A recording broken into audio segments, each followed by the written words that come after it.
Hello. Hello. Am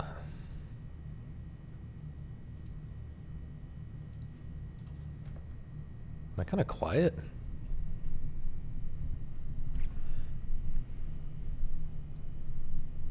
I don't know. I don't want the mic to be blocking my face. Maybe it's fine.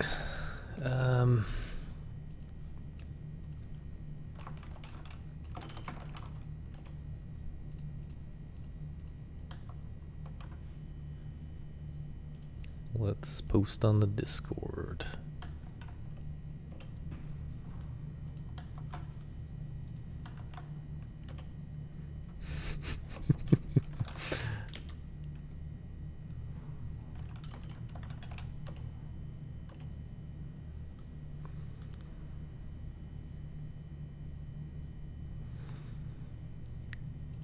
Hello.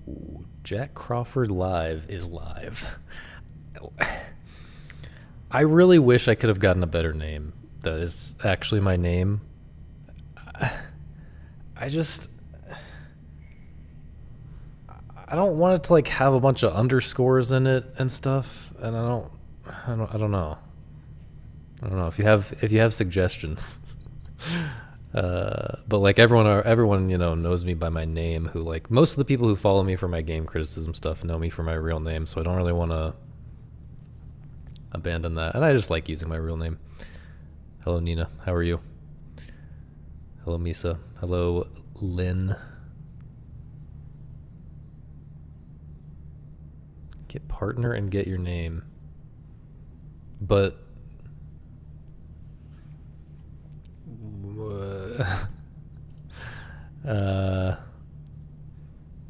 how does that work? I thought partner like. Okay, hang on. So like someone has my name, right? You can ask for usernames. Morph got Morpheus. Do you mean for the prefix? No, you mean usernames. Oh. Oh, like but only if you're partner? Wait, yo. It's time for my sellout arc to get my name, and then back to doing something no one cares about. How's it going, Calvin? We're bringing back the PP. Yo, this is a classic. This is a classic. The sausage stream chat. No one even knows what that is anymore. You guys all still playing Majora's Mask? I feel like I'm about to get bopped in Majora's Mask, by the way. We'll address the Majora's Mask audience because that's what's happening right now. Well, Misa, the whole thing that made PP good was that it always had like 5 different meanings.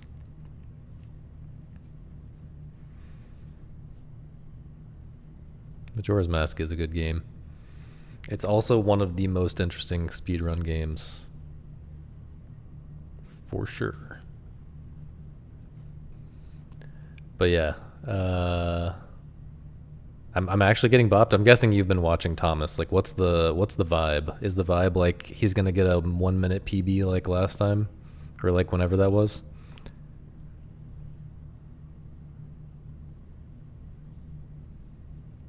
I really haven't been watching like speedruns at all. A low 112. Is he doing that stupid thing in how many stupid things is he doing? Can I get like a 1 to 10 on like amount of stupid? Okay. Okay, he's doing like normal strats. Dang, I was hoping he was doing stupid things so that he wouldn't pop me. No, I don't deserve to have this record anymore. Like it was a really good record at the time and I'm really proud of it, but like, you know, when someone else plays the game for like way longer and you know is also good at the game, like they're obviously just gonna get it back. Maybe I'll keep the all masks one for a while though, because I kind of feel like that's low key as impressive or as optimized or whatever.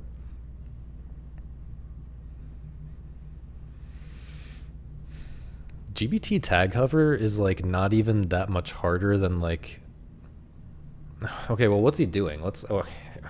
I have, I have a whole stream in front of me. I can just like, have a browser already open. I can go and see what he's doing. How is he not the top result? Oh wait, is it not the human protector? All right, we're going to YouTube. Wait, that's apparently what I typed. The human. My bad. I don't even remember these people.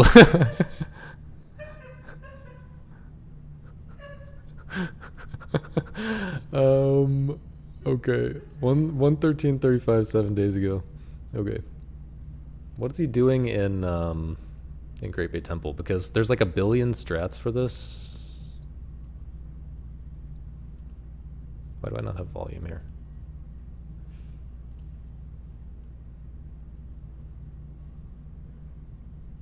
There's like a billion strats for this first room, or this, I guess, the second room, technically, where where like they vary tremendously. Oh, is he? Oh, he's not even doing. Wait. Am I just forgetting how this route works? I'm forgetting the reason why you might.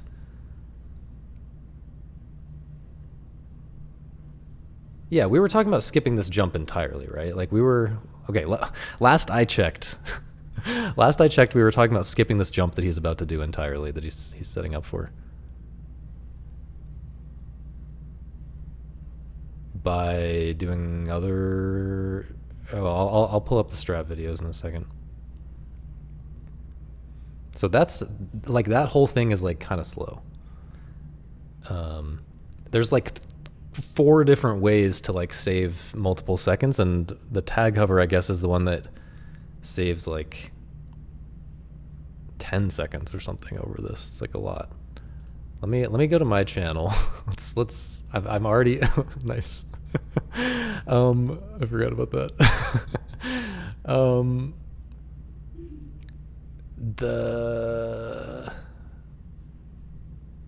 The Dodongo Grotto. I mean, I just spent so much time on that. Where's the Great Bay Temple stuff? Surely I had a video on this, right? I guess it was mostly Thomas who made the videos for this. I probably had like videos. Yeah, I don't know. This guy posts so many videos though, man. Okay, so this is the tag hover. Update my Twitch link on my YouTube. True. This is so quiet. Okay, so instead of going back into the first room and setting up that jump and all that, you do this. 2 bombs, throw one of them, hover off of another one, hover off of one, mega flip off of the other, and then you just go over. So this is like stupidly simple, and it just barely works because of that extra backflip at the end, and we just didn't realize it for a long time. So I kind of feel like this one is like, it's really hard, but it's not really any harder than the other stuff that we were considering. Yeah. This was totally part of the question. But yeah, I wanted to show also the other things we were considering, like this. I love this so much. I think this is actually really sad that this was like basically replaced by the one that I just showed. Why is the... Oh, never mind. I think this is way more unique and interesting.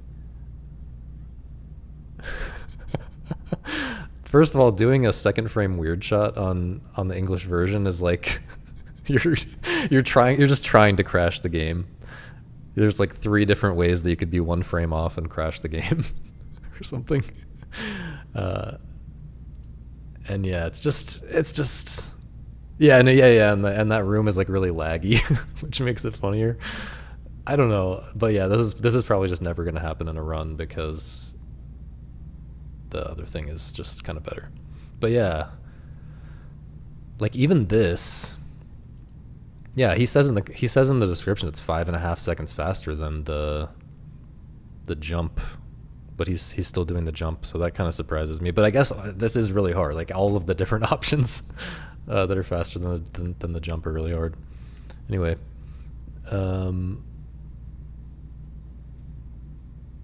yeah, I do know about the quotation marks. I just figured I figured it'd be fine. I also just typed it wrong. Typed the word wrong. Okay, well I've scared off everyone who's here for actual what the actual stream is going to be. But he doesn't need this to get the time. Yeah, for sure. But has he ever been about just getting the time? Maybe he has.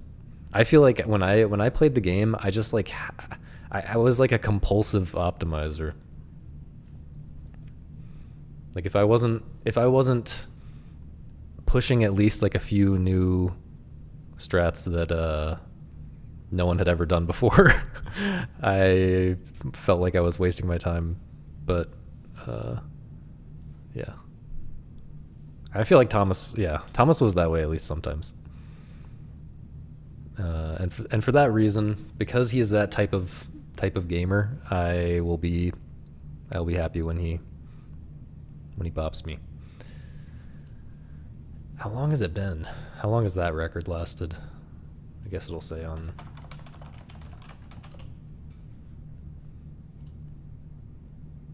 This was 2024 June.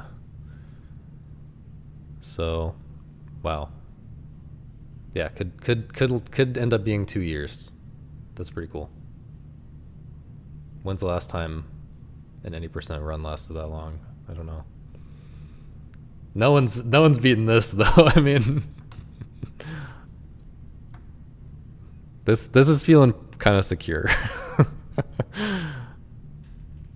If Kai really went in, he could absolutely do it. And if Thomas learned the category, he could absolutely do it. But I think both of those things would take a lot of time and are dependent on, probably won't happen. So yeah, this I could see standing for a really long time, which is cool because it's got a bunch of good stuff in it. Kai is coming back to all masks. Did OOT count? No, we haven't started scrolling yet. We'll start scrolling.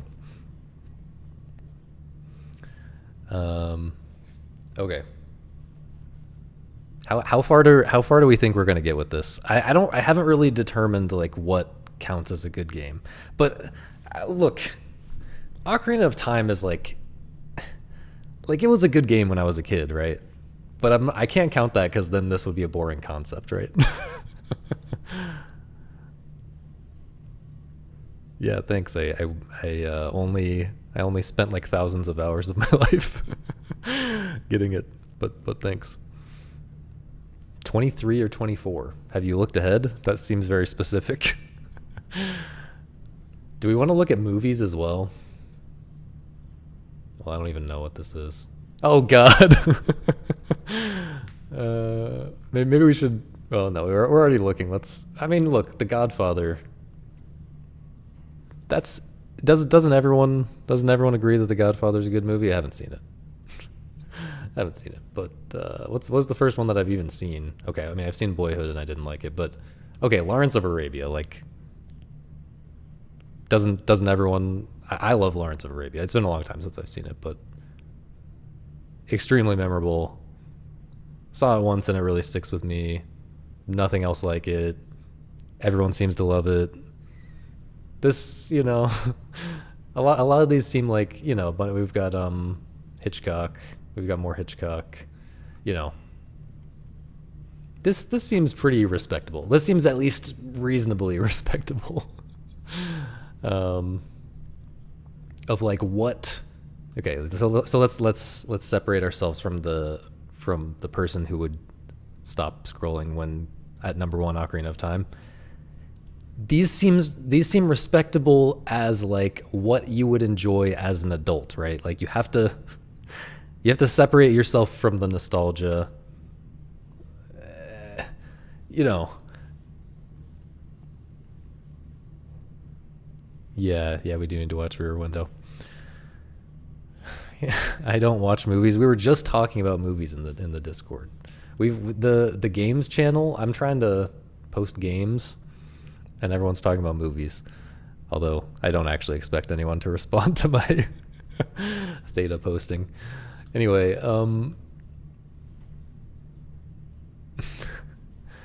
so like The Godfather, like Lawrence of Arabia, like Hitchcock movies, like Citizen Kane.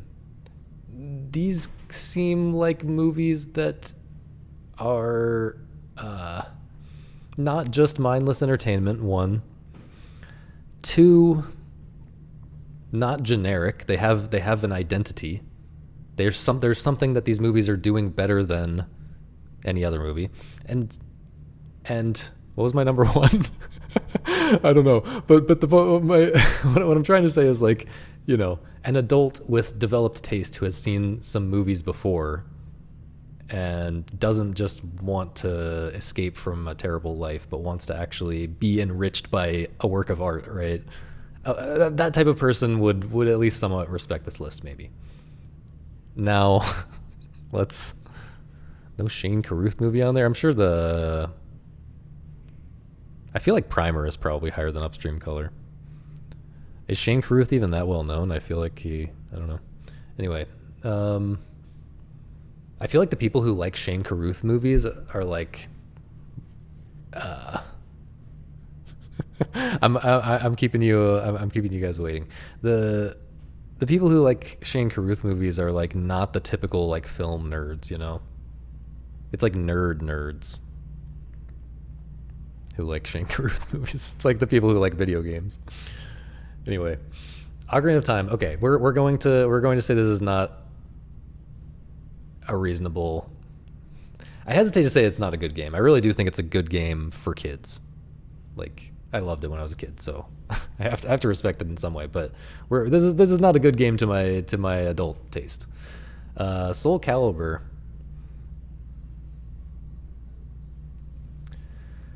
That is really surprising to be that high. I mean, I guess it came out like when fighting games were all the rage in arcades still, and it was maybe one of the first to like try to bring that over to console. I mean, fighting games were just like were just like never successful on consoles, right? But I guess critics at the time respected fighting games a lot more than they do now. I can't really comment on Soul Calibur, honestly. I haven't played it deeply enough, but I suspect that there's not enough that's really special about it. That would be my guess. I mean, I've played like Soul Calibur. I think I have played Soul Calibur 1 in an arcade or at a friend's house, but I played a good bit of Soul Calibur 2 and 4 when I was a kid. And based on those, my suspicion is that there's not. Like, it's a 3D fighting game, right? Like the gameplay is 3D, like Virtua Fighter or Tekken or whatever. Yeah, I mean the more traditional fighting games, of course. Yeah, for sure. Super Smash Bros. was successful, but yeah, Soul Calibur. I'm gonna say that I probably wouldn't consider it a good game. I mean, I don't. If I expected this to be a really special game, I would have probably played it by now, or I would be thinking about wanting to try it. Yeah, could be wrong, but Grand Theft Auto 4, I mean, this is a good game when you're like 15 and you think it's cool to play a game that your parents don't want you to play. I should guess what games are on this list. That's that's a different concept. I mean, you can guess. You can try to guess what the first game that I'm actually going to like is going to be. Maybe that would be interesting. I'm trying to think what the first game that I'm actually going to like is going to be. What games do I even like? We're gonna find out. We're gonna find out. Grand Theft Auto. I mean, yeah, this is entertainment slop, right? Uh, Super Mario Galaxy. Super Mario Galaxy, I feel like is maybe the best on the list so far. If you play it for the first time as an adult, like it has unique mechanics. It's focused on the gameplay and it explores different kind of twists on the gameplay through all the different levels and stuff. And like, yeah, I think this is like kind of respectable. It is a little too much for kids and doesn't take things very far or very deeply, especially considering how many hours long the game is, right? Like when the game is 20 plus hours long, you kind of would hope that you're at least getting into a little bit of like really tricky, really interesting stuff, and it kind of stays in the shallow end. But it's good for what it is, but again, not something that I'm like excited about as an adult, I think. Mario Galaxy 2, okay. It's like the same game, right? I mean, there's obviously differences. I don't remember. In my memory from playing these games 15 years ago or whatever, they're basically the same game. So much hand-holding. Yeah, I do remember it being kind of slow-paced. Maybe the first one in particular, there's kind of a lot of... yeah, I think Galaxy 2 lets you just get into it a little bit more, if I recall correctly. Probably your favorite 3D Mario game. That's going to be a controversial take, but maybe less so here, since this is such a puzzle-pilled community, right? It might be my favorite, honestly. Like, I love the A button challenge from Mario 64 and stuff like that, but I don't think that really emerges very naturally from the game, When I'm thinking about the A button challenge in Mario 64, that's almost its own game. I think it's almost isn't even the right word. Like, I think it makes more sense to conceptualize that. In most contexts, it makes more sense to conceptualize that as its own game. This gets back to what I was saying about like speedrunning. The difference between playing Ocarina of Time and playing Ocarina of Time speedruns. It's just kind of a different game. The goal that you are chasing is not something that emerges naturally from the game. Anyway, so yeah, I think if you're just playing casually, like Mario Galaxy and Galaxy 2 might be my favorites as well. Yeah, the other three Marios are just too much in a sandboxy direction, and that leaves a lot of potential for interesting challenge runs and stuff, but makes the casual experience kind of easy, and like you have to. It's got that sandboxy thing, right, that we were talking about in the Discord, and that I want to talk about a little bit more, where you could figure out interesting tech to do. Like, you could play Super Mario Sunshine and figure out all the interesting speedrun tricks and stuff like that, and go glitch hunting in Super Mario Sunshine as a casual player. You could do that, but it's kind of a lot of work. You're kind of you're putting in a lot of effort to narrow down this massive search space to find the few interesting tricks that you can do, right? Like, most of the stuff that you try is not going to be that interesting. And maybe, I don't know, I'm so torn on this. Like, I feel like I wonder how much of this is a mindset issue on my part, because I know people love sandbox games, and I just do wonder if like somehow I can get into some mode where the things that I'm trying, whether they actually work or not, I'm having an interesting experience trying them, and just coming up with the ideas and seeing what works and learning about the system is interesting. This is Kita, Kaztalek in the Discord. This is Kita's perspective on games that I find very convincing, even if it doesn't represent my experience at all. Like, but like I was talking about this Theta puzzle, this puzzle from Theta and Paradox on World Lines, which I've been playing. This and like some Sneckbird puzzles are kind of like this as well. Like some hard puzzle games get into this kind of thing where it's a big sprawling possibility space, and you're kind of expected to look at one puzzle for like hours, like 3 hours. Like I probably spent over 3 hours on this theta puzzle, and I enjoyed it. Like I enjoyed it the whole way through. And the reason why is that, like, you know, it felt, I guess there's a couple there's a few different issues here. I'm getting way off into a tangent, but I do think this is interesting. But what's the part that's most relevant to, you know, playing Super Mario 64 or playing Super Mario Sunshine in a sandboxy kind of way is that in this theta puzzle, I spent 3 hours, and most of those 3 hours were spent doing things that were not relevant to the solution and figuring out things that were not actually part of the solution path, right? But by trying all of those things, you know, trying to figure out the solution led me to trying all these different things, which didn't end up being relevant, but did help me understand the possibility space more, which, you know, and help me understand the mechanics of the game more. And so over time, I'm able to realize more and more interesting things that I could do within this level. And so I'm spending hours on these, you know, rabbit trails that don't actually lead to the solution, but I'm learning so much, and it's so interesting to see what's possible and to try to make that into a solution. And then when I eventually do understand well enough through it, you know, after exploring all of these possibilities, then I'm able to step back and look at the level again and make better deductions than I was able to make in the first place when I first looked at the level. Because I understand things so much better, I can make more sophisticated deductions and kind of hone in on the solution.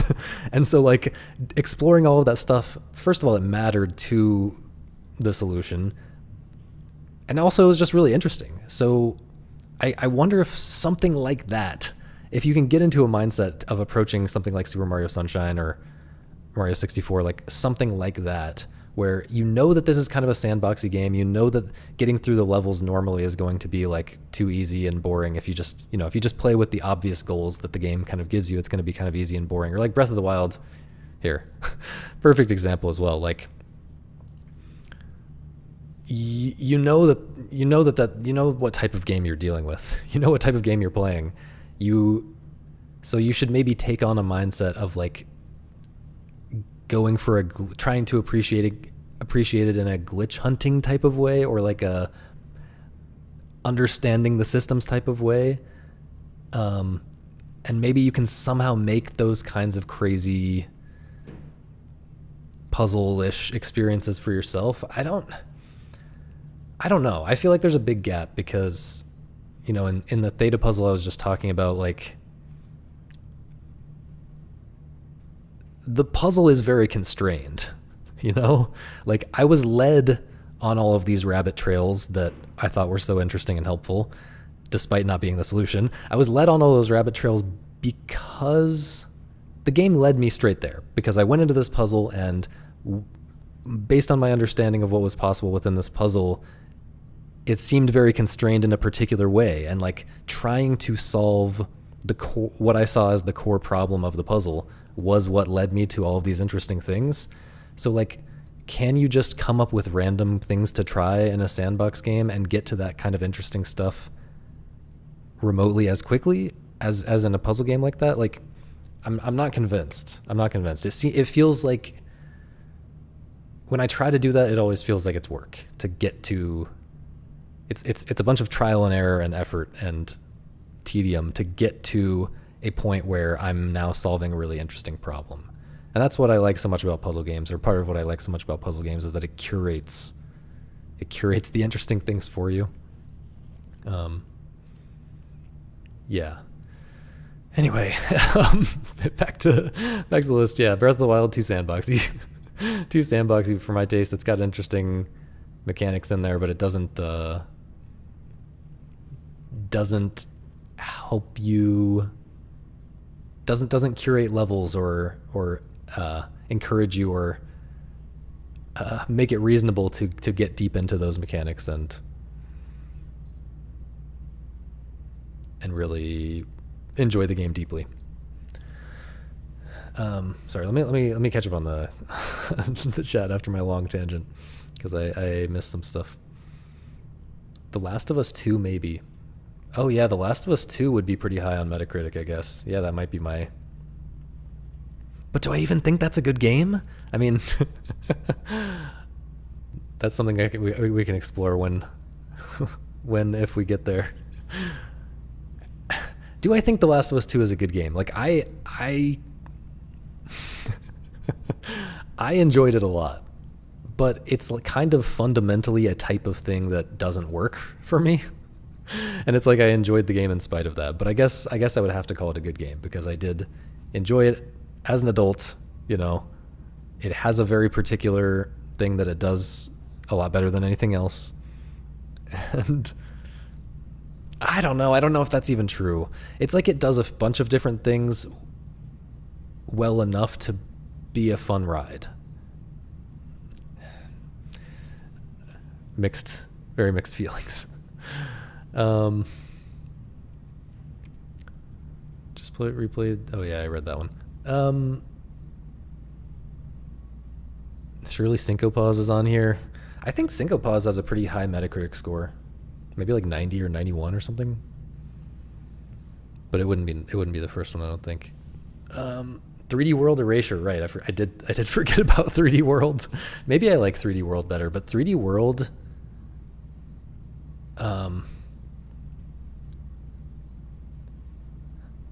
Compared to Super Mario Galaxy, 3D World, it doesn't have as much that is really unusual about it, I would say. And it makes up for that relative to Mario Galaxy by getting really difficult. You know, it actually pushes things pretty far in a certain way in the late game, and is pretty difficult for a Nintendo game in the late game, like the post game or whatever. That game like goes on so much longer than you expect. And but yeah, I don't know which I prefer. I enjoy it in multiplayer. But yeah, Mario Galaxy definitely is more of a particular interesting thing that you can't get anywhere else. The tower level, I like how Odyssey handles it quite a bit, where there's some consideration, some considerable out of the box, oh shit, I can get over here, and there's massive pile of coins.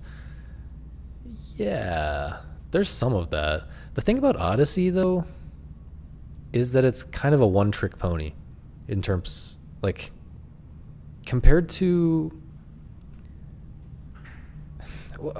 when you get into speedrunning, it's a bit different. There's weird stuff with like the ball rolling and stuff. But I feel like to get to all those big piles of coins, you kind of just have to do the one sequence. You kind of just have to know the one sequence of moves where you, whatever it is, like you long jump and then you throw the hat and then you dive and then whatever. Like,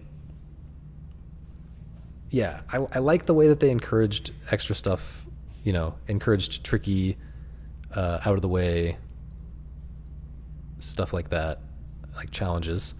They added extra challenges like that with the coins, but I don't think the movement system is interesting enough for it to really work. Yeah, the derelict star of Odyssey. I mean, this is what we were just saying, or what someone was just saying, that you need to make the 3D laney game. Yeah. Okay. Tower level in Steven Sausage Roll feels kind of sandboxy, like just so many possibilities. Yeah. I have very mixed feelings about the tower. I think most people probably have mixed feelings about the tower. I really think that it would have been good as an exception to the rule. I mean, it is an exception to the rule as it is, right? But I think it would have been that in a good way for me.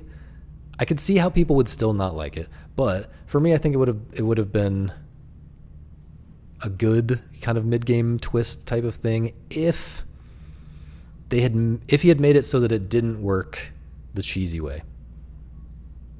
If you don't know, I'm not going to spoil the specifics, But if you don't know the Great Tower, I think it's okay to know this going in, because if you know this going in, you might not do the cheesy way, which I don't like.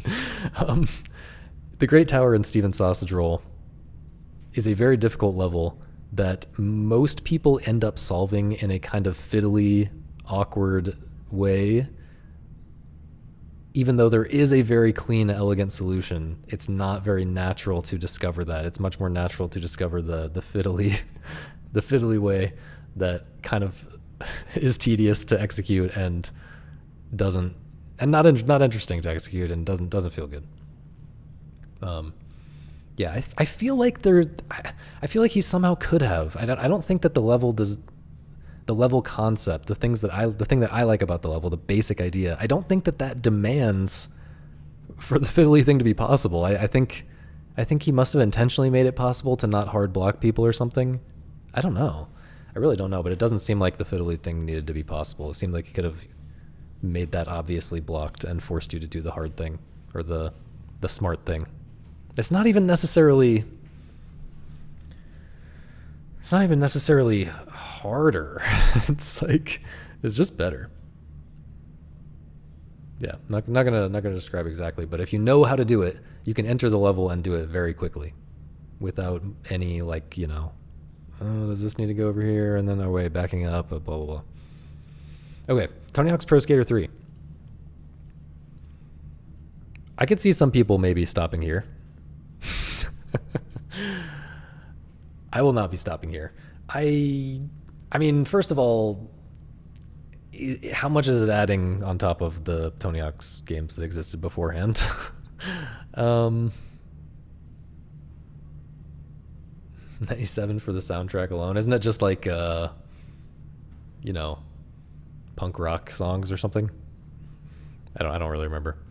But yeah, I haven't played all of the old Tony Hawk games enough, or recently enough, to really critique it. But it's a fun game. But is this a really, are adults getting into this game for the first time and having a amazing experience with it, and having a really unique experience with it? I'm not sure. Honestly, I feel like Skate.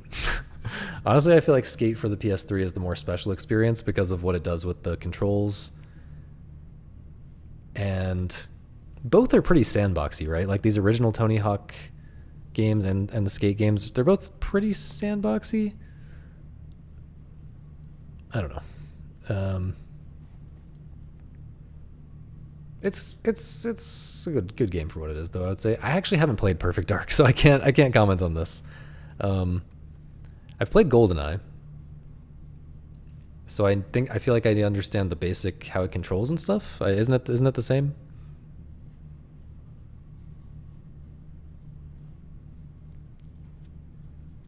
Well, sorry, yeah. Tony Hawk 1 through 3 was arcade 2-minute timer. Yes, but it feels, I feel like it feels sandboxy in the way of like, you can really do a lot within that 2 minutes. And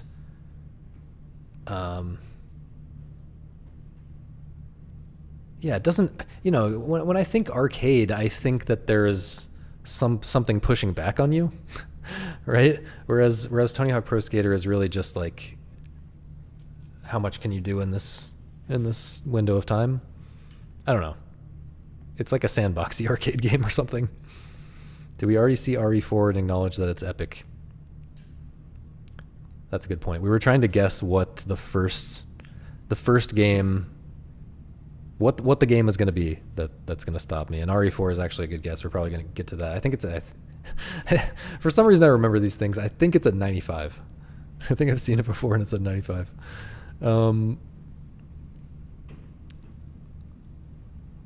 We'll have to see if I stop at RE4. maybe I'll be a hater. So, Red Dead Redemption 2. This is, this is movie slop. Grand Theft Auto. I mean, same thing applies that I said to Grand Theft Auto 3. Metroid Prime. It was 4. Or sorry, 4. Thank you, Misa. Um, why was 4? Why is 4 that high? There's something interesting about review, about like Metacritic scores, reviewers in general, like, and maybe just general reception of things actually, not just professional reviewers, but you might see this with players as well and how people perceive things. There's something where the game that's really special doesn't fully get its flowers, right? It doesn't fully get the respect that it deserves at launch because people weren't ready for it. You know, they were busy, they were doing other stuff, whatever. And then like years over the years between that game and the next game in the series, a bunch of people come to love it, right? This happened with like Dark Souls. You can think about this with Dark Souls 1. Like Dark Souls 1, people will push back on this, but Dark Souls 1 is the more special game than Dark Souls 2, right? I mean, there's also Demon Souls, but let's put that aside. Dark Souls 1 is the more special game than Dark Souls 2, but Dark Souls 1 gets like an 88 or something on Metacritic, maybe. I don't know. It's in the 80s, I think. And then over the years between Dark Souls 1 and Dark Souls 2, more and more people, you know, it kind of became a cult hit. It became a hit over time. The word spread about it naturally. And then when Dark Souls 2 comes out, now everyone knows that Dark Souls 1 is a good game, right? Everyone knows that they are supposed to like Dark Souls 1, and they're like subconsciously trying to correct for the fact that they didn't rate Dark Souls 1 as highly as they should have. So they overreact on Dark Souls 2 and they give Dark Souls 2 like a 92 or whatever. Bro, Dark Souls 2. Dark Souls 2 is one of these like games that you see people defending on the internet all the time that it's definitely a meme sometimes. It's like it became a meme to defend Dark Souls 2, right? But a lot of it is definitely really serious. Who's that person who blocked me on Twitter related to Dark Souls 2? It's like Elena or something like that. I don't know. Some people, at least one person here probably remembers this, but I was talking to them about Dark Souls. Or maybe it wasn't about Dark Souls, but they're a big Dark Souls defender. Anyway, Dark Souls 2 defender, I mean. Anyway, what was I saying before that? Yeah, like, you know, that's a thing that happens. People, the follow-up gets more attention than it deserves after the first one gets less attention than it deserves or less acclaim than it deserves. Yeah, I was surprised by Soul Calibur as well. It was a different time. It was a really different time. How's it going, Don? I guess just like, you know, in 1999, arcades were still big enough that every outlet probably had at least one person, right, who was a big fighting game head. I mean, fighting games were huge in the arcade era. I mean, when was Street Fighter? When was Street Fighter 2? Like 1992 or something? 1991. I feel like the whole 90s was like just crazy fighting game. All about fighting games. I don't know. I was a child. Can't really tell you. That's the impression that I get. Don, I'm very happy to see you playing Syncopause, by the way. I was wondering where the post void record why we aren't getting any more post void records, but I'm very happy that you're playing Syncopause. Hope you're enjoying it. Rain World Downpour is rated higher than Rain World, so that's a little bit different. And well, maybe there's an element of this in the Dark Souls 1 and 2 thing as well, where Dark Souls 2 is also just more accessible or more friendly to more casual players in certain ways. I think that's probably, I don't know actually. Dark Souls 2 is also like taking your health away when you die more than Dark Souls 1 is and stuff. Yeah, I don't know. But maybe in some way that's true. And certainly for Rain World versus Rain World Downpour, when Rain World came out, it was, I mean, people here know, and I say this all the time, that I recommend if you're getting into Rain World, you try playing the original what I call the original version 1.01, which is you can get it on Steam, like it comes with the game on Steam. You just have to go into the properties in the game on Steam, and you can go back to, kind of the original experience of Rain World. Because they changed a lot. They made a lot of things friendlier over the years, and some of those things kind of eat away at the unique appeal of the game, in my opinion. But even that, so I hesitate to recommend even that, because at least to some people, because it is harder to get into, and I understand why critics would rate it lower. It would be more more divisive, for sure, than current Rain World. And that's version 1.01. There's actually a big change between 1.0 and 1.01 that the original Rain World critics were dealing with. That basically, I guess I can say this is not a spoiler or anything. I believe in version 1.0, the map, you forget the entire map when you die. Every time you die, your memory. So like you can hold a button to see the whole map in Slugcat's head and look around and stuff. But it's only what you've seen. It's only what you've seen. Well, so in the current version of Rain World, it's only what you've seen so far in your playthrough. But that's like perfectly reasonable. Like people understand that makes sense as a mechanic. In the original version of Rain World, I'm pretty sure it's just what you've seen on the current life, which is just. I mean, you can make arguments that that's a good thing, or maybe that's not true. Maybe it's like previous cycles, stuff that you've discovered on previous cycles you can see on the map.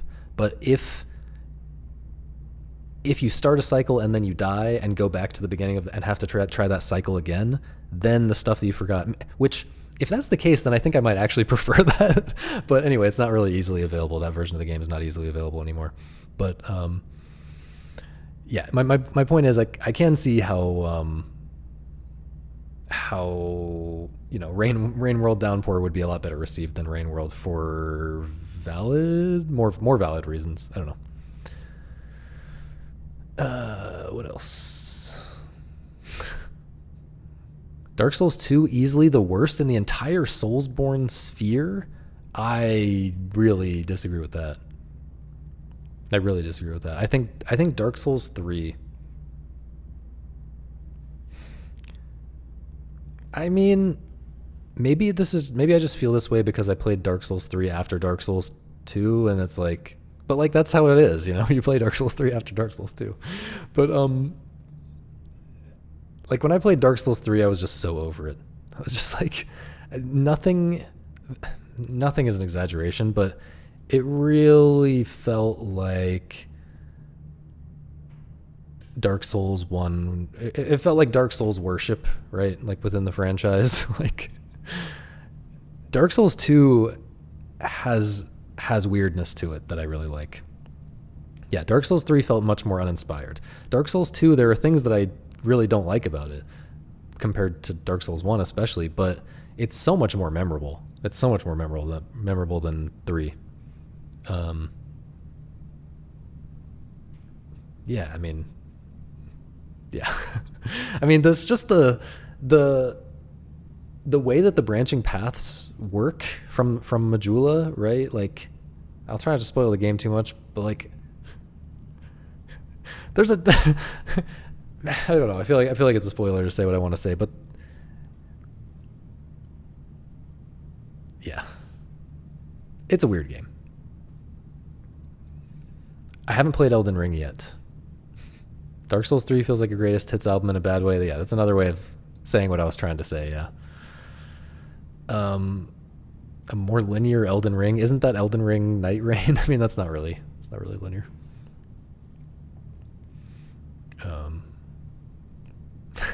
Yeah, but yeah, I also haven't played like Lords of the Fallen and stuff like that, but I have to imagine some of these, maybe when you say Soulsborne sphere, you mean the FromSoft games and not like yeah, you probably do. I was thinking like the Souls-like sphere, which is definitely not true. But yes, the FromSoft Soulsborne Elden Kiro games. I feel like Dark Souls 2 is not the worst either. Literally everyone was saying Rain World is just a mid Metroidvania. That's just so insane. It's just so insane. Also went back to Monsters Expedition. Nice. Okay, should we keep scrolling? I enjoy stopping and reading and responding to the chat. Okay. It's easy to go into a FromSoft discussion rabbit hole though. Okay, so we talked about this Metroid Prime. Let me just gauge the chat. How does the chat feel about Metroid Prime? Again, a game that I really loved when it came out. I'm very fond of it, so I'm not saying that if you like it, you are bad or whatever. This game was so cool to me when I was, I guess I was 11, or no, I guess I was 9. I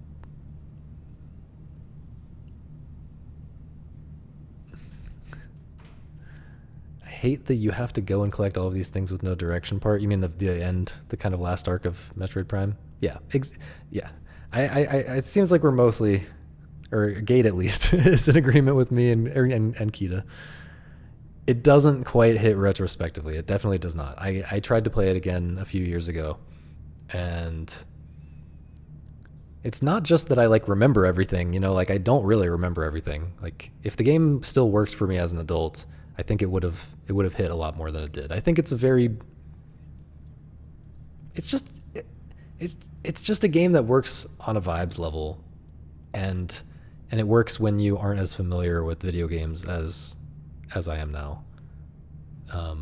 Yeah, and I'm not sure exactly where the line is there. Like, would I still enjoy it as an adult?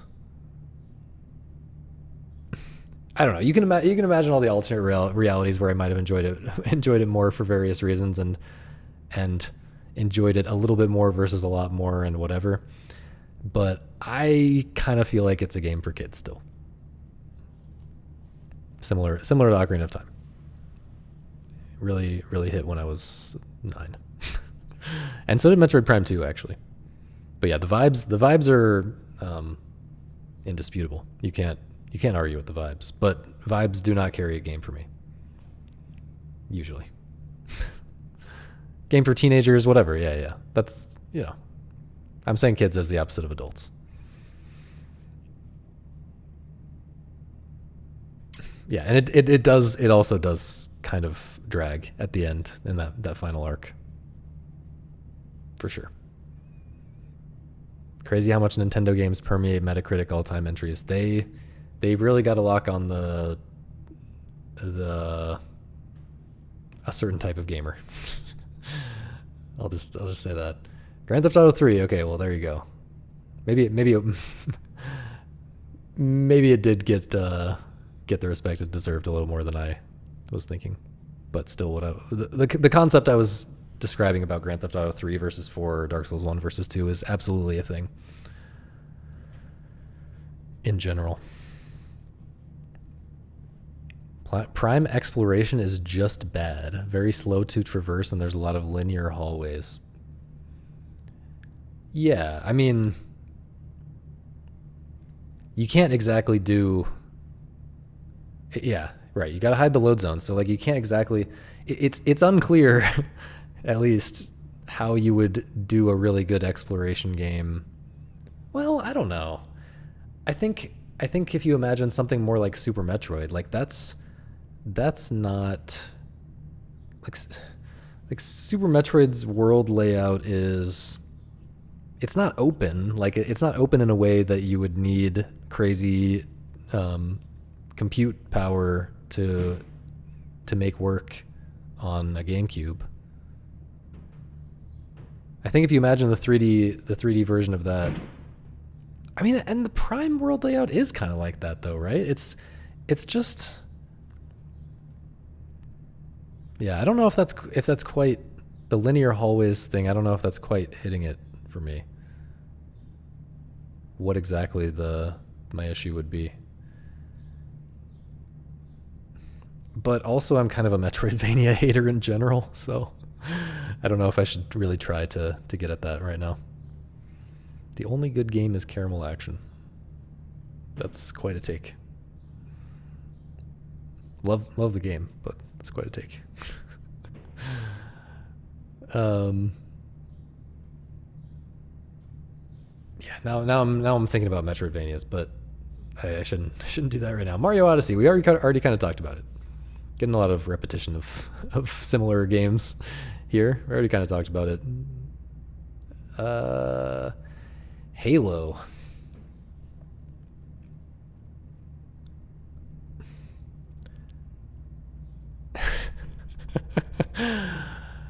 Halo, it feels so.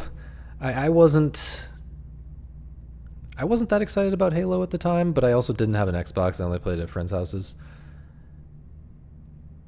It feels to me like they figured out a way to bring something to console players that already existed in a better form on PC. Does that feel true to the chat? I just don't really see what Halo was really bringing to the table if you had a PC and we're already playing. What else would have been out? 2001. I mean, a lot. Unreal Tournament, Quake, whatever. Take your pick. Halo on PC at the same time, also pretty great. I mean, I think it's a very well-made game. I'm just wondering if it's really special enough to deserve, like if you can choose between playing Halo and I mean, I guess I'm mostly thinking about the multiplayer. So yeah, there is a story and all of that. Doesn't tend to be the type of gameplay mode that gets me excited, but yeah, when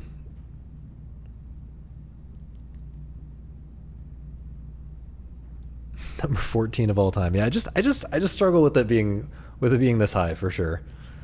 I don't know. For me at least, I don't want to call it a good game, like from my current perspective. Somewhat, I do think the melee plus grenade plus gun trifecta combat does actually feel different. Yeah, I guess it's kind of defining that, which would go on to be really, really popular and definitely a different thing. I'm trying to think what else would have existed though. I mean, Team Fortress existed. They've got there's a lot of it's not the trifecta exactly, but there's like a lot of interesting stuff going on in there, right? And that had existed for years. And I mean, did Battlefield exist? I don't know. Like,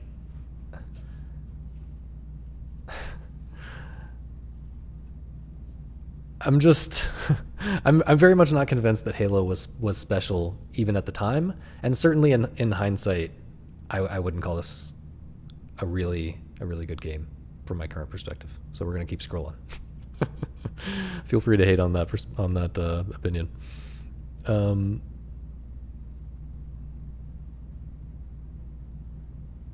Okay, NFL 2K1. So I don't remember this game at the time being like a thing. Maybe this is one of these things that the critics really hyped up and it just didn't sell for whatever reason. Did anyone play this? I mean, it is obviously a very different audience than like the typical gamer audience, but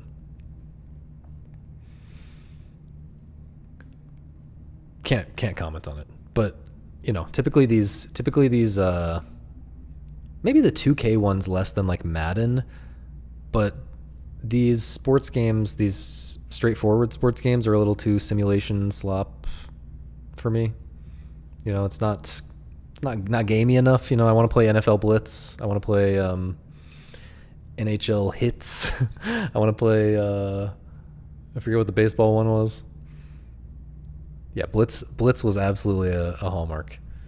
I want to play. I want to play those. I want to play NBA Jam. I want to play Mario Strikers. I want to play SSX Tricky. You know, like why would I? Why would I? Why would I play one of the quote unquote real, one of the more realistic sports games when I could play those that are like actually fun? I can go outside and play a real sports game. Wii Sports. I mean, yeah. If I were 90 years old, I would say yeah, Wii Sports over like Virtua Tennis or whatever. Maybe Virtua Tennis is actually kind of gamey. I haven't played it. Whatever the serious tennis game is. Okay. We're skipping any serious sports games for that reason. Yo, Allo. Half-Life 2.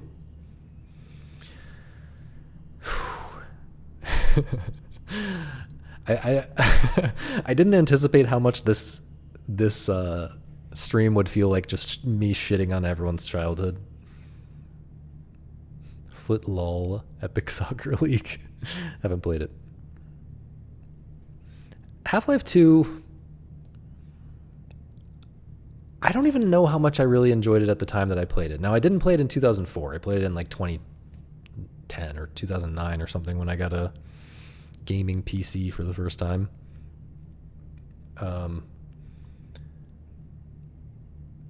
I feel like people were really excited about it as the follow-up to Half-Life, and people, which was a really special game at the time for multiple reasons. Half-Life 1 was, and so it kind of gets that critic boost from like, oh, we maybe underrated the first game, so we gotta, they don't think this explicitly maybe, but they subconsciously are feeling like they have to compensate or they have to like catch up to like the fact that everyone loves Half-Life.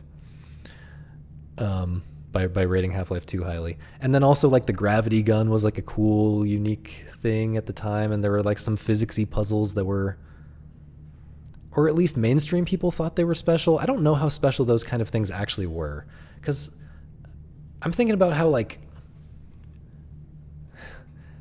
we need Bennett Foddy here to tell us what the actual like OG physics puzzle games that preceded Half-Life 2 were. Yeah, Ravenholm is cool for sure. I actually might want to defend the ant lions. What are they?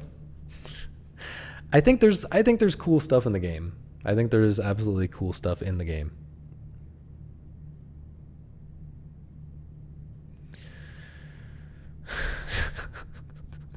Half-Life 2 without the episodes is like 90%, sorry, 70% driving a go-kart.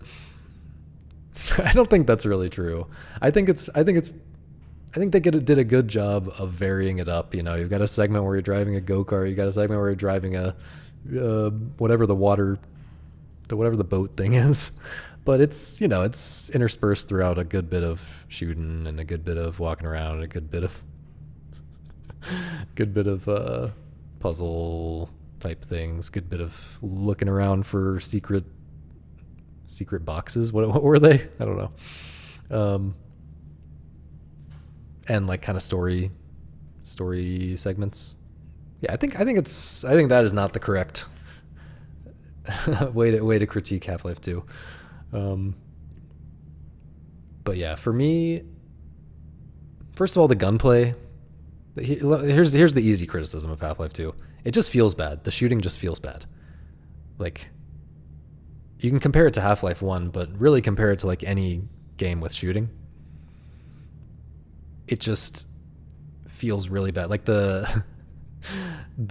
there's like some spread on the pistol or whatever. Like there's some spread on a lot of the guns that feels really bad. The sound effects and I don't know, it somehow doesn't feel impactful at all. It feels like you're firing a little BB gun or something. And it's just not very interesting gunplay. And, it's, I don't know. It's been long enough that I can't get really specific about that. But you spend a lot of the time shooting, and I don't like the shooting very much. But as an overall experience, it was definitely impressive for the time, and I enjoyed it well enough at the time and whatever. But I'm not gonna call it a good game by modern standards, because the same is true for like the physics puzzle type stuff, and yeah, a lot of things, and also just the basic format of a linear story in this kind of way is, I find it so forced in a video game. This is what I was saying about The Last of Us 2 a minute ago. I didn't say it explicitly, but it's what I was thinking about The Last of Us 2. Like, I really enjoy The Last of Us 2 in a sum of its parts kind of way. I think the stealth action gameplay is really, really fun if you approach it right, and really fun and varied, and the level design is really interesting. I think just looking around at the environments, like they put so much effort into those environments, it's crazy. And you can just appreciate that for what it is. And I think the story, as stupid as it sometimes is also a very fun ride the first time, at least, that you go through it. And I think is on certain axes, it is a very well executed story. And so I enjoy it in a sum of its parts kind of way. Like, I enjoy all of those aspects of it, and I enjoyed it a lot overall. But, and this is the part that is also true of Half-Life 2, there's something just inherently wrong with a game that's trying to be a movie. A game that's trying to stretch gameplay and force it into the format of and the structure that would fit a linear story. Like, and you can think about it different ways, and some people overemphasize how much of a problem this is. Obviously, it's not a major problem. It's not preventing me from enjoying a game like The Last of Us 2. So I think it is a major problem, but it's not like major enough to make me not enjoy the game. But why can't I do this and that, right? Like, why can't I climb over this tiny little pile of rubble and see what's over here, right? Like, they're constantly railroading you in a way that's very forced and unnatural. And there are things about the way that you naturally identify with the character that you're controlling that The Last of Us 2 intentionally subverts. And it's interesting. It's interesting to experience that game and see that and figure out how you feel about it. But there's a level on which it just doesn't work, I think. This is a whole other topic that is very, very complicated, and I think a good perspective on it is more nuanced than I can really do right now. I think chat just likes RE4 so much. I don't know if they think I like it that much, but yeah, that in that kind of way, Half-Life 2 doesn't work super well.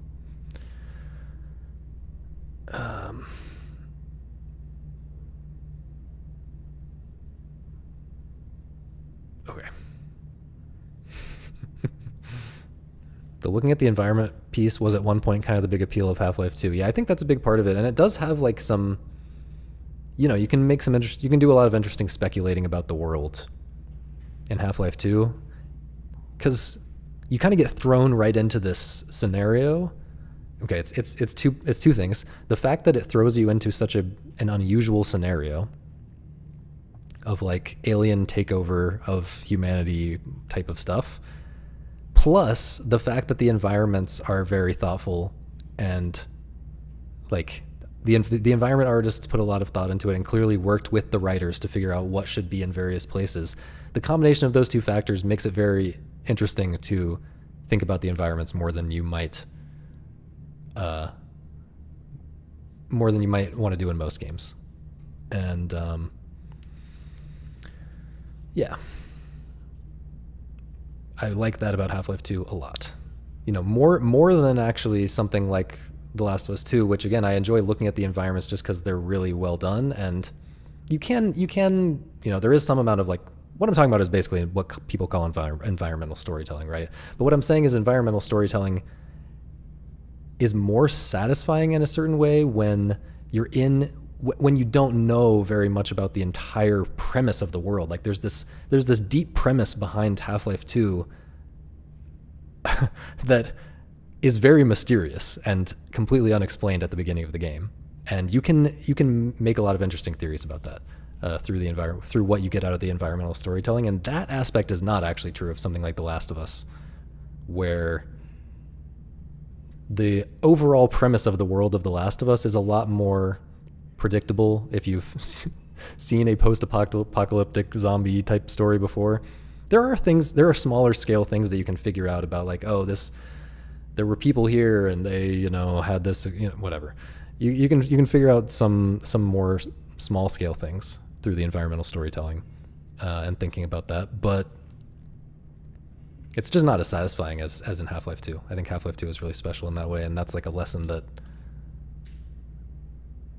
I wish could be. Yeah, I wish whoever's making games like this and maybe games like this can be taken very, very broadly. I wish those people would learn that lesson. Okay, BioShock. Let me respond to the chat actually. Disagreed with me on RE9.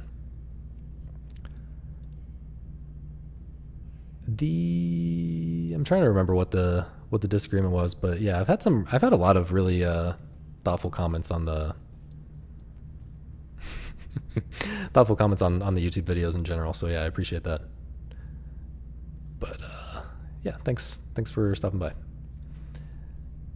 By the way, I think I'm gonna stop. I think I'm sorry that I have zero urgency with getting through this scrolling through the Metacritic premise. I'm just stopping to say whatever the hell I want, but I do think I'm going to stop unlisting the VODs, the stream VODs on YouTube. I've been unlisting them because I was like doing this thing where I was intentionally planning part of the stream to be edited into a YouTube video and posted as a more condensed, version of that concept. And so I didn't want people to like watch the stream and then be like, oh, why would I watch the edited version? I'd rather people just see the edited version and the real ones can hang out on the stream. I was thinking something along those lines, but now I'm just not going to. I've decided to keep the stream and the videos completely separate and just record the videos offline. So I feel like there's no longer any reason for me to unlist the stream VODs. Anyway, intentionally focusing on replayability so arcade angle is a fair critique. Yeah. I remember. I do remember that. I still disagree, but yeah, it was one of many interesting and thoughtful comments that I've gotten on the videos. So thanks for that.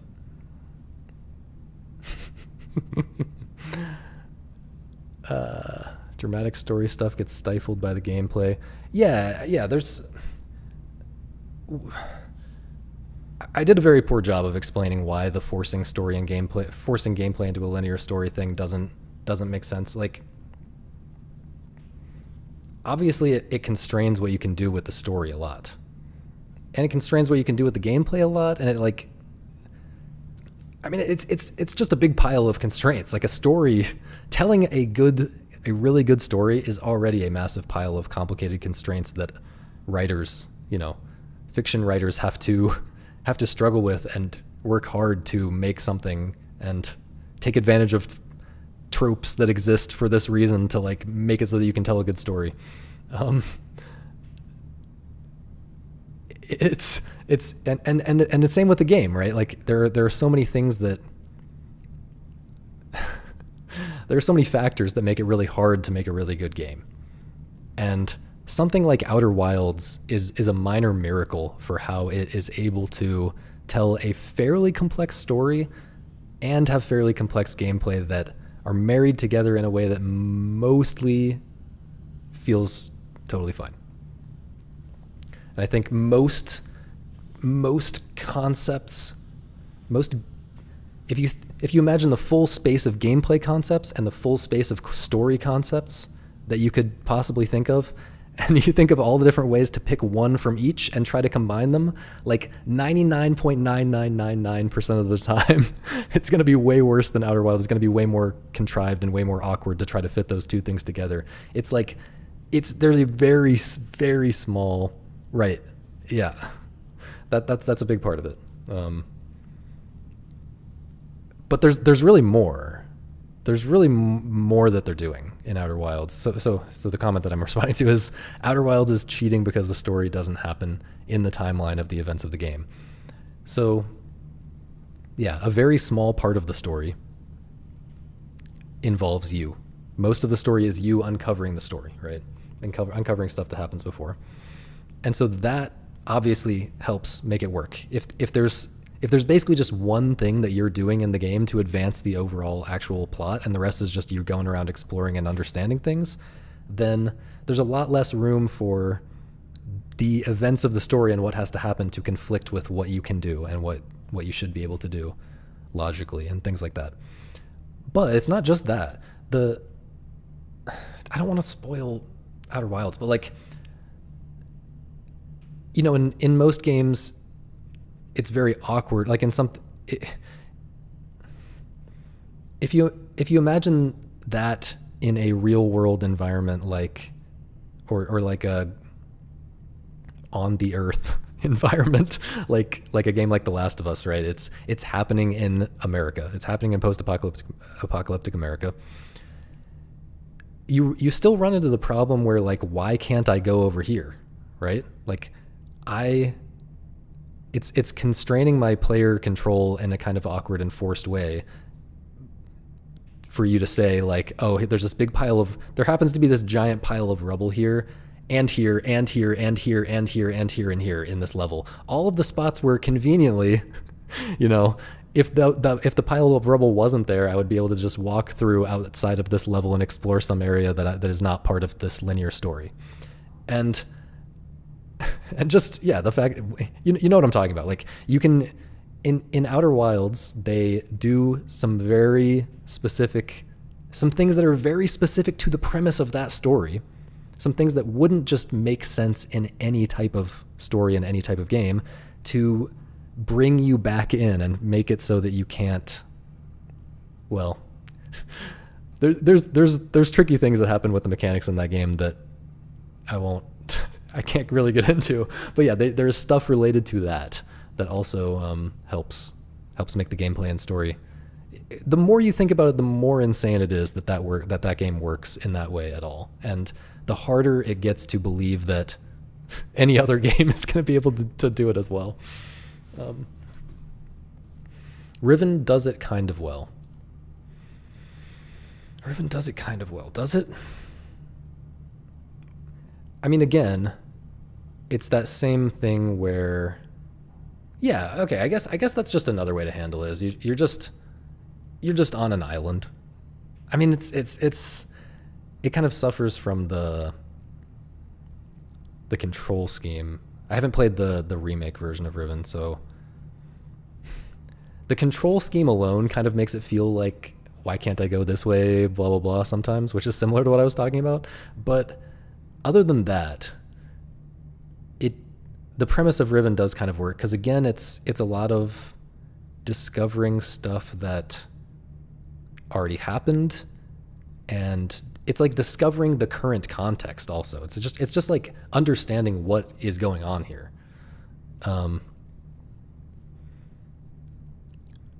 And yeah, the actual things that you as the player do to advance the story, the actual things that you as the player do are mostly just like, oh, I'm going to hit this lever and open this thing. And it's like not affecting anything really until the end, I guess. So yeah, it's similar to Outer Wilds in that way, except instead of the space thing and the creative ways in which the mechanics constrain where you can go, it's like you're constrained because you can't swim, which I guess, yeah, that works as well. Maybe, yeah. I still think what I'm saying stands about, like, most possible story and gameplay concepts could not just combine in a natural way like that. But yeah, I do think Riven is still a little bit what's the word? it's a little bit forced in a certain way when it comes to what the villagers are doing. And maybe some other things that I'm not thinking of, but I don't want to get too much into that. I don't remember it super well. Oh, yeah, you were upset the streams weren't there. So the streams are actually there. They're unlisted, but they are in a playlist that you can find on my channel. But I'm gonna go and make all of them public and get rid of the playlist, I think.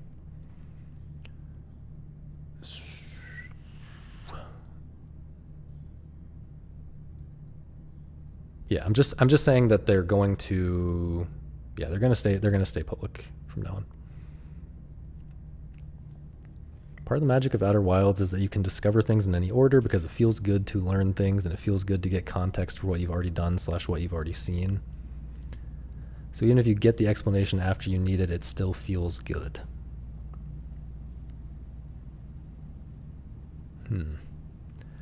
I'm very interested in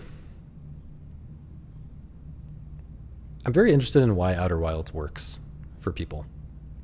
Like, why Outer Wilds is so much more mainstream than, I don't know, I guess Oberdin is like pretty mainstream as well.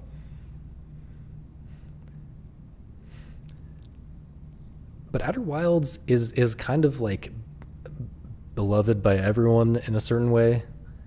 And yeah, I've been thinking about like,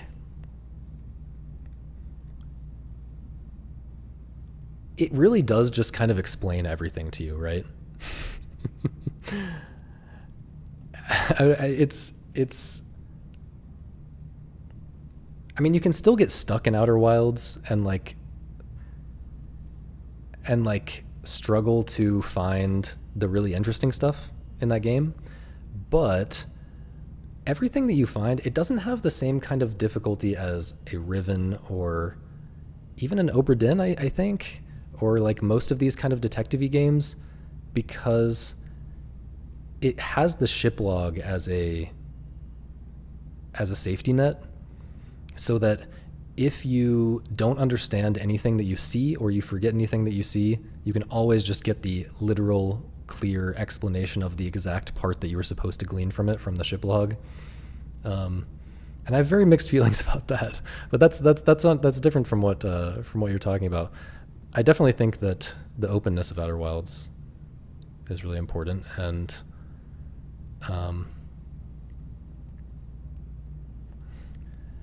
yeah, I guess my taste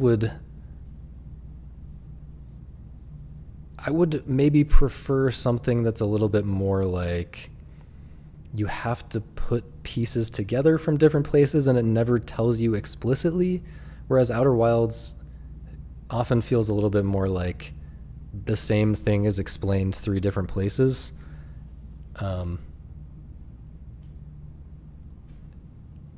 Yeah, I don't know how good it feels to me, at least, to get something explained that I already figured out.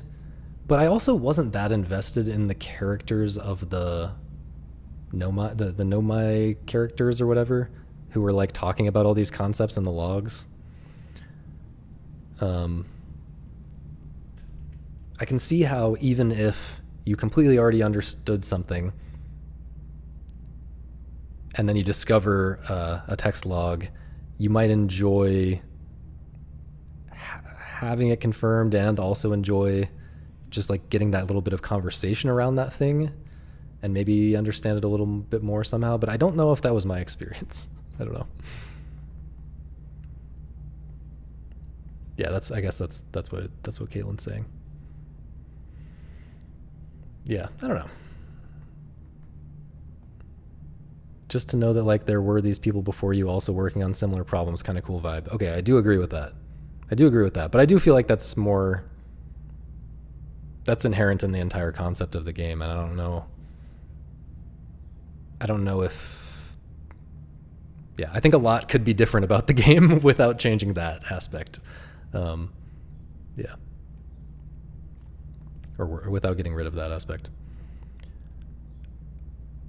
and BioShock doesn't. Sorry, I haven't said anything about BioShock yet. It's on the screen, but I have not said anything about it yet. We might almost be to Resident Evil 4, by the way. Okay, let's continue. Let's continue.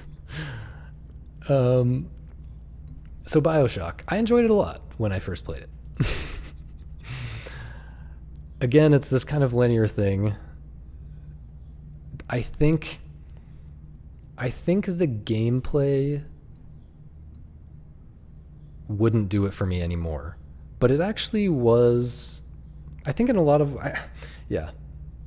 I think at the time that I played BioShock, I hadn't played a lot of similar stuff. I mean, I hadn't played any immersive sims when I played BioShock, so just playing around with all the powers and stuff seemed really cool, I guess. I don't know. I was 13 or 14 or something. But yeah, I think BioShock is a little bit overhated. I think it's a pretty good game for what it is. I feel like, I don't know, what's the vibe in the chat? Like, how do you guys feel about BioShock? Because I feel like when I see people mention BioShock on social media these days, it's like mostly pretty negative. Maybe this is just the BioShock Infinite effect. Maybe this is something like the reverse of what I was saying critics do, where a bad game comes out and it like ruins the entire franchise before it for people. BioShock 1 good, 2 not good. I actually played BioShock 1 and 2 a couple months ago and really loved it.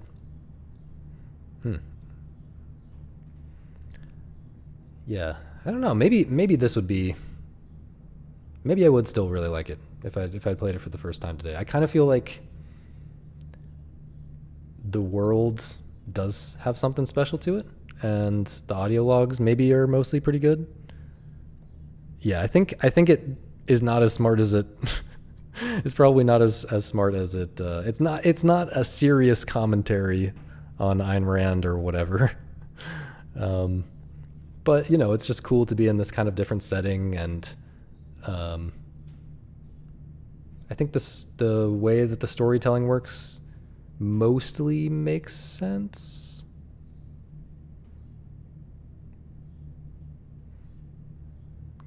I guess, yeah.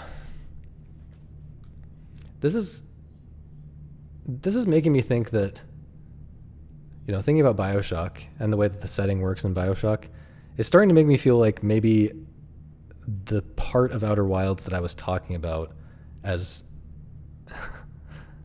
where, you know, you can't really go outside of the space of the game.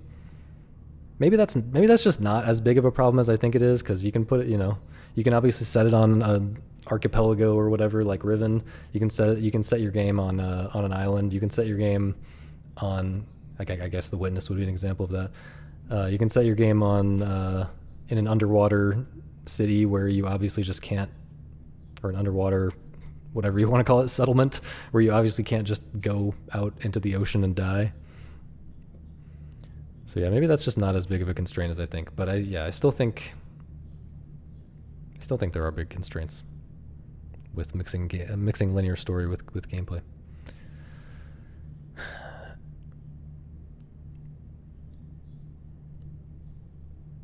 Gameplay wise, I don't like it very much, but I kind of respect it for what it did. Yeah, I also I remember the end of the game being kind of disappointing even at the time. I don't know. I'm gonna not call this a good game. My intuition is that I would not call this a good game if I played it for the first time today. So that's what I'm gonna do. GoldenEye 007. Is this a nostalgia slop game? Or is there something really special about it? Like,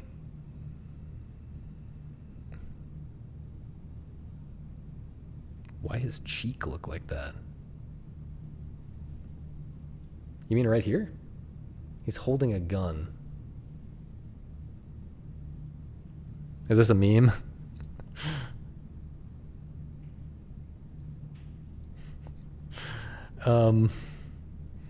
Yeah, GoldenEye. Right, GoldenEye controls don't hold up to today's standards for sure, but I guess I'm just trying to keep an open mind to the possibility that maybe, like, it's somehow interesting in its own way. There's something interesting about the way that the controls are super constrained that makes for a different type of shooter gameplay that actually does work. I don't know. And would be interesting. I don't know. Yeah, the quintessential game everyone pretends is a masterpiece. That's kind of my that's kind of my feeling. Like I just don't really I don't feel like I have a good understanding. I only played it at friends' houses. But I just don't feel like I have a good understanding of why people are so fond of it. It just doesn't seem that special to me in any way. It seems different than all the other games people pretend are masterpieces, right? I don't have a category in my mind of, oh, this is that type of game that people pretend is a masterpiece, right? Whereas, something like Mixtape, I do have that category in my mind, and so I'm not surprised. Literally everyone owned it? Okay, I didn't really know that. I didn't own it. I had a lot of N64 games and I didn't own it. Like Halo 1, local console split screen. Yeah, and I guess that was even more special back then in the N64 era. From speedrunning perspective, yeah, that's different, but for sure. Gotta love the staring at the ground. One of the only N64 games worth playing. That's true. Games also get inflated reviews when there's nothing else to play on the platform. See Saros. See Returnal. Bro, Returnal, I don't even hate Returnal, right? Like, I think Returnal's okay. I think it's interesting, and I talked about it for a long time because I would like to see the better version of it. But it is kind of harsh. It's not the type of game that critics and mainstream players would usually get that excited about, like praise that much, right? But they praised it that much because it was the first game on the PS5, right? Anyway, Uncharted 2.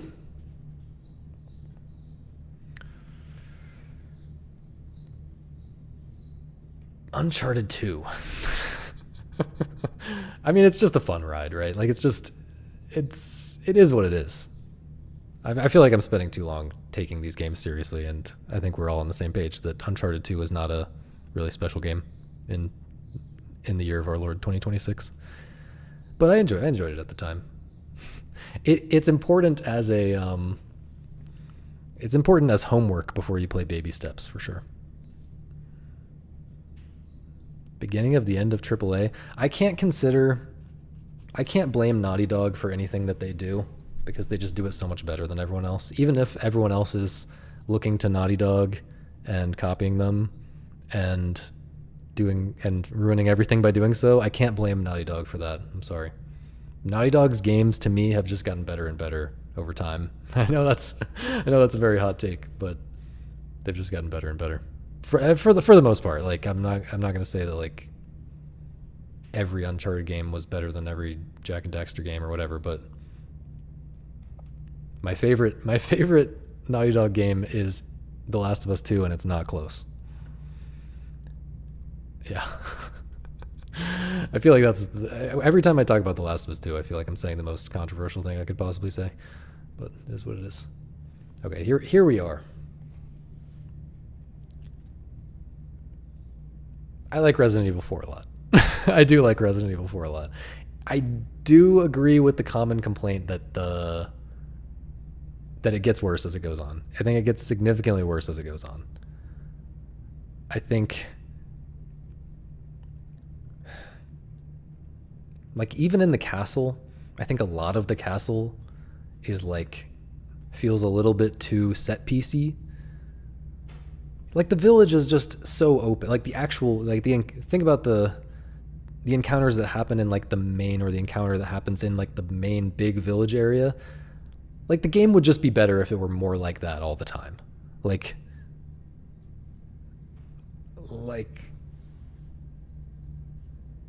that part of the game is just so good, and the village exploration is better, and blah blah blah. I like that the vibe shifts right into the castle, but a lot of the castle is just a little bit too like, I never want to do this again after doing it on my first playthrough, and I'm not even sure if I wanted to do it on my first playthrough. I mean, there's Ashley, there's stuff with Ashley that's like that, of course. But even some of the later gameplay in the castle, I felt like the castle started to drag in the second half. I like there's that big iconic difficult encounter in the room with the water, the pools. That is much more like the village encounter, right? Where it's more open-ended and crazy, just a lot of stuff happening. But there's also just like, you're fighting the big guy with the claws or whatever. I forget exactly what he looks like. I think he has claws. You go down to like the cells, right? And you like let him out of the cells or something. I can't remember exactly, but you know what I'm talking about. Like, is that good gameplay fighting that guy? I don't really think so. And that's kind of what the game turns into more and more as it goes on, especially in the third kind of act. You liked that fight? Okay. Well, different strokes, maybe. I don't know. It's just been long enough that I can't really talk. Clearly, I don't remember it that well. So, but I do remember the general progression of how I felt throughout the game. So, like Outer Wilds, why was Resident Evil 4 the one that hit? Do you mean relative to Resident Evil 1, 2, and 3? I think Resident Evil 4 has more... Okay, so it was a different time. You can't imagine the current critic... When you think about why Resident Evil 4 got a 96 on Metacritic, you can't imagine the current critical landscape 20 years later and what people like now. You have to imagine at the time. And people were into a more gamey kind of thing. Like the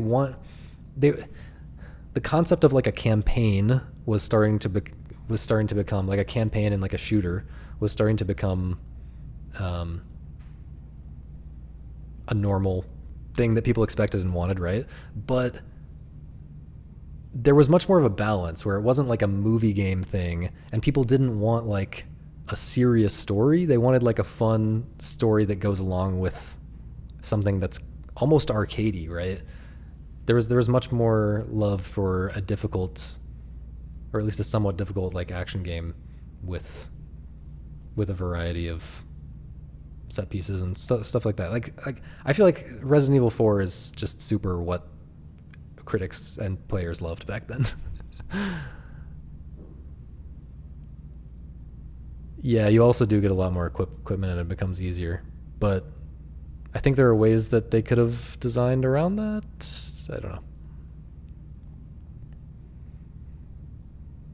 I think if they had tried to design the same type of encounters as the early game, the end game would have felt very different. It felt a lot better, despite the fact that you have a lot more tools. Enduring reception and mass success. I mean, a lot of it is just vibes. Like, it has great vibes. It's from it's a long running franchise, right?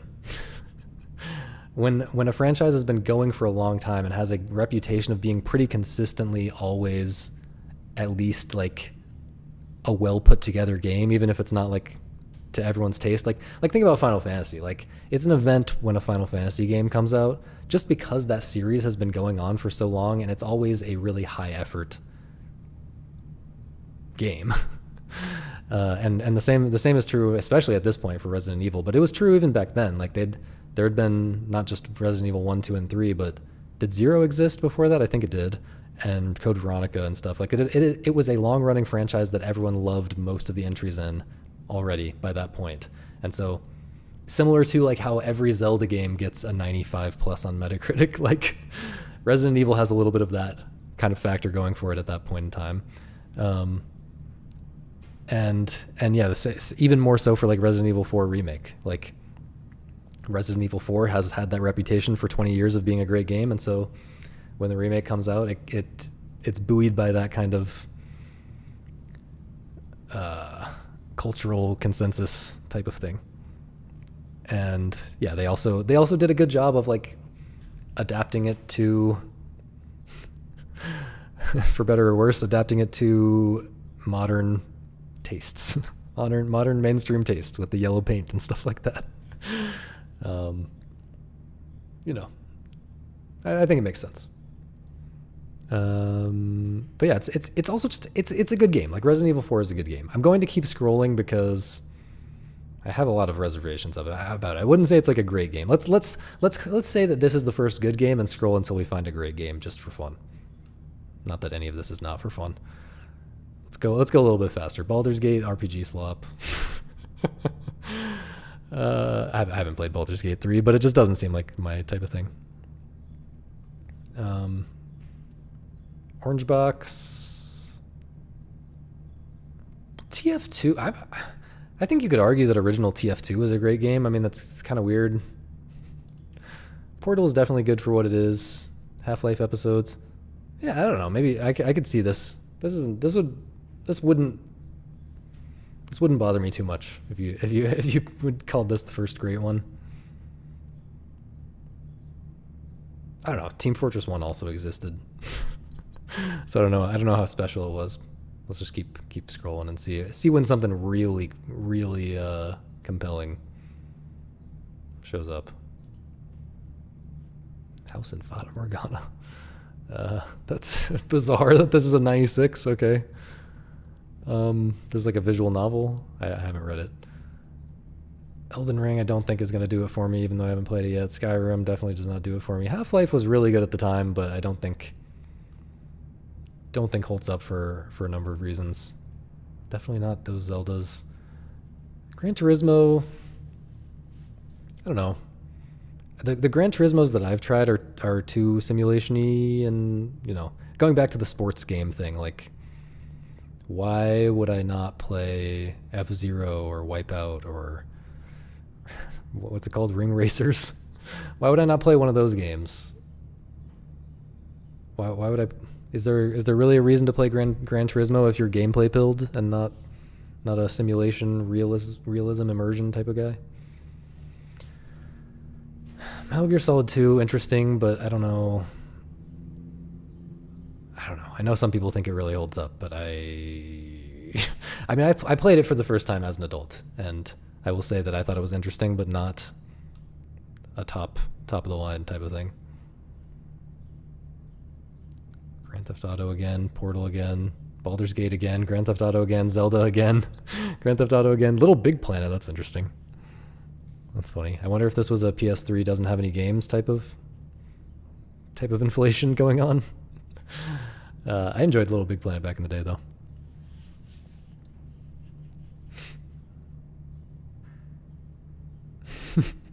Wind Waker. I mean, Wind Waker has great vibes. There's a lot that's great about Wind Waker, just not the gameplay. Yeah, Tears of the Kingdom was on there twice. Nintendo Switch 2 edition. Okay, more Zelda. But yeah, Little Big Planet, I don't think... I mean, look.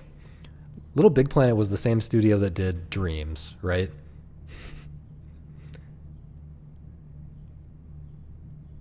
Can you really say that Dreams is a great game? It's almost not even a game. Like the games that come built in with Dreams, and to a lesser extent with Little Big Planet, they're fine, they're whatever, but it's about playing the games that other people make in the game, right? Especially in Dreams. But I don't know. I guess if you're a critic, you have to rate something like this as if it's a normal game, and you figure out what that means to rate something like that as if it's a normal game, and how that comparison works at all. But yeah.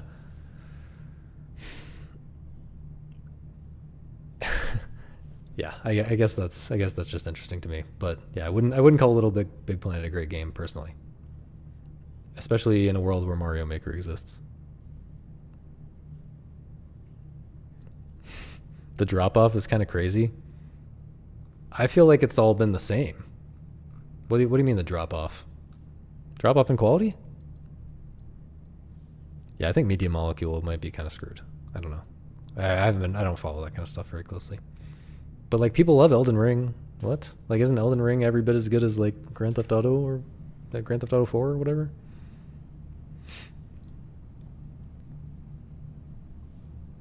I mean, we are getting a lot of these like repeat kind of things, but I don't know. I take Wind Waker over. I guess I don't take it over Ocarina of Time, which was number 1. How is Majora's Mask this low, by the way? People really hated that there were only 4 dungeons. Is that it? Or people hated the timer, right? People hated the timer. The timer is stressful. I forgot about that. Okay. Well, that was 40. We haven't hit anything really inspiring to me still. We have hit a couple things that I would call good games again, but we'll keep scrolling. More Gran Turismo, more Halo. Here's Majora's Mask. Again, really good game when I was a kid. Wouldn't call it a good game now exactly. More Zelda. The Last of Us. Again, not inspiring. You can make a case for it. It at least has a competent and well-told story. And mostly competent gameplay. But yeah. Not inspiring. Lol, what a gay video. Lol, what a gay video. Okay. What video? Are you talking about the stream? Someone post actual gay man in the chat. The time mechanics were probably way too difficult. Remember I told you I didn't realize their schedules were in the Bomber Notebook as a kid. I'm pretty sure a lot of people couldn't figure out the schedules. Well, I actually didn't realize that as a kid either. I never looked, or I maybe realized it and then forgot. I never looked at the Bomber's Notebook as a kid in Majora's Mask. But it was like so much cooler to, stay immersed in the world, even if it took like so much more time. Like, I don't know, I had the time. I was a kid. I had nothing better to do. So, yeah.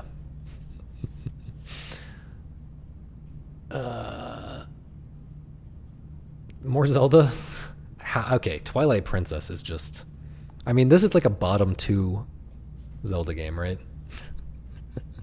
That's crazy to me. More Madden or more NFL. Hades 2. Okay, we're gonna move along. Persona 5. I'm honestly surprised that's not higher. It feels like everyone loves that game. Red Dead Redemption. I haven't played it in a long time, but I feel like it's pretty good. TP is trash to me, I gotta say. I don't think the vibes are that good either. Yeah. Portal 2, I don't know, a little too unfocused, a little too all over the place, a little too focus tested, too easy, doesn't push the mechanics very hard. The co-op is a little better about that, but more Zelda. Astrobot, haven't played it, but it doesn't look particularly special to me. This is like a 3D platformer, right? Final Fantasy X, JRPG slop. Not Final Fantasy X, Final Fantasy 9. I think Final Fantasy 9 is one of the better ones. I'm actually surprised that it's this highly rated because I feel like time has not. I feel like people don't look back on Final Fantasy 9 quite as fondly as a lot of the other ones. Yeah, that's what I'm saying. Final Fantasy 9 is the highest Metacritic score of any Final Fantasy game, seemingly, which is very surprising. That is very surprising. But I kind of think it's correct. What would be my higher ranked Final Fantasies? I'm trying to think. So I've tried almost every mainline Final Fantasy, and some I have stuck with a lot longer than others. 9 I stuck with maybe the longest. Or did I finish 9? 9 I stuck with for a long time. 12 I stuck with for a long time. And then like the earlier ones, like I finished the SNES ones and stuff. But man, 10 has great vibes, but I don't know. Somehow I feel like 10 is more of a slog than 9. Maybe I'm wrong, or maybe it's the order that I played them. Anyway, Norse God of War. Ouch. Tony Hawk's Pro Skater 4, more Tony Hawk. Are we just not going to get to anything that... Surely we're going to get to, like, The Witness. Isn't The Witness in the 90s? More Elden Ring. Devil May Cry. Wow. Devil May Cry was really this well received. See, this is much more surprising to me than, like, Resident Evil 4, because I feel like Resident Evil 4 is so much easier to get into and enjoy. Devil May Cry kind of... To really get Devil May Cry, you have to, like, experiment a lot more, and in a way that most people just don't do, right?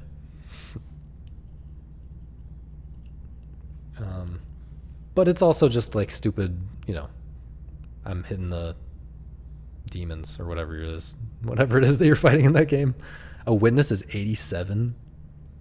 I really thought, yeah, okay. I hope I don't have to scroll all the way to 87.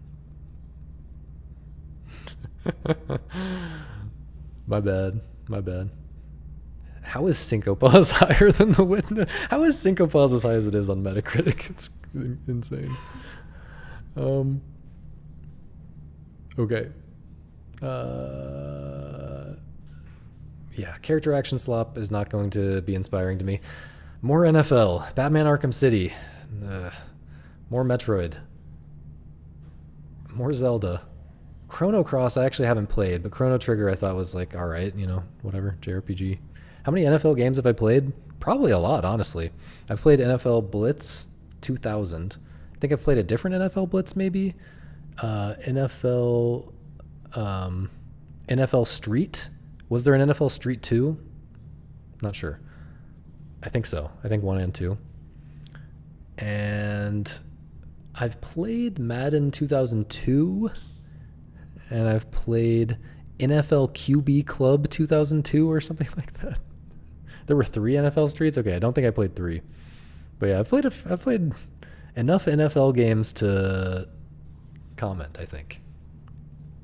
Gears of War, and it's fine. I feel like Gears of War is fine. I don't know. I only played it at a friend's house when it came out. More Elder Scrolls. Civilization 2.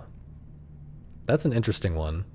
I've never gotten deep into Civilization. It feels too...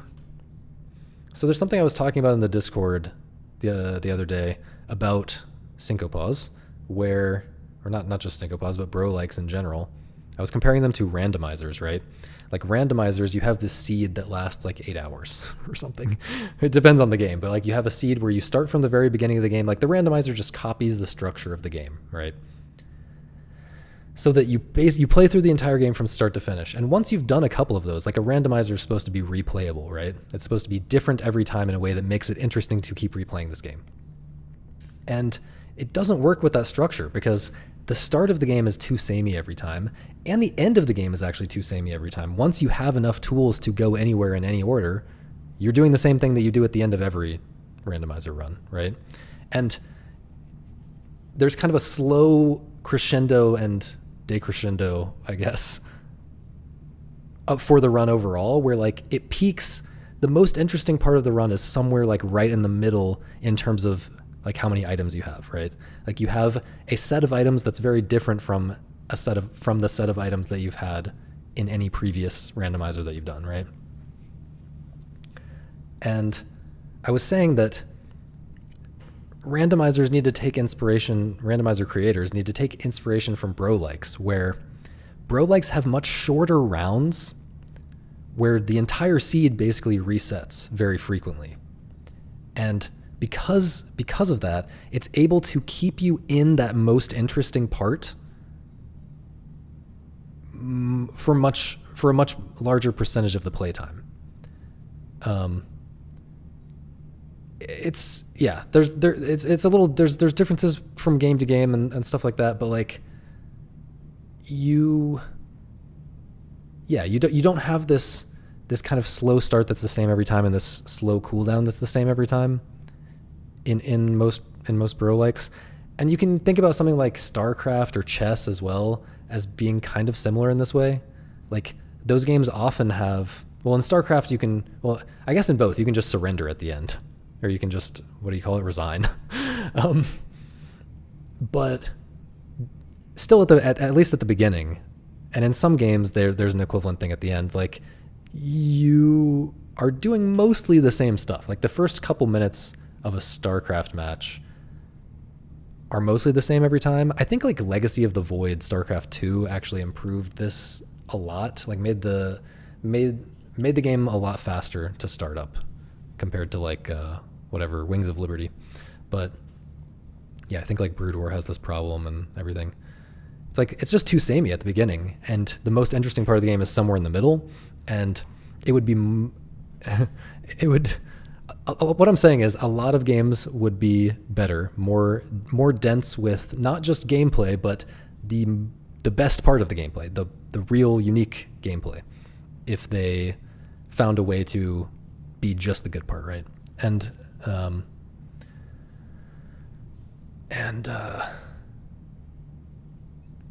yeah, I've always, my impression of Civilization has been that it has way too long of an arc. It's just not condensed in that way, right? And it's not keeping you at the most interesting part of a run or of a playthrough, as well as a bro-like or other kind of strategy games. But I've only played a little bit of Civ 5, so I can't really speak to the specific games in the series. Quake.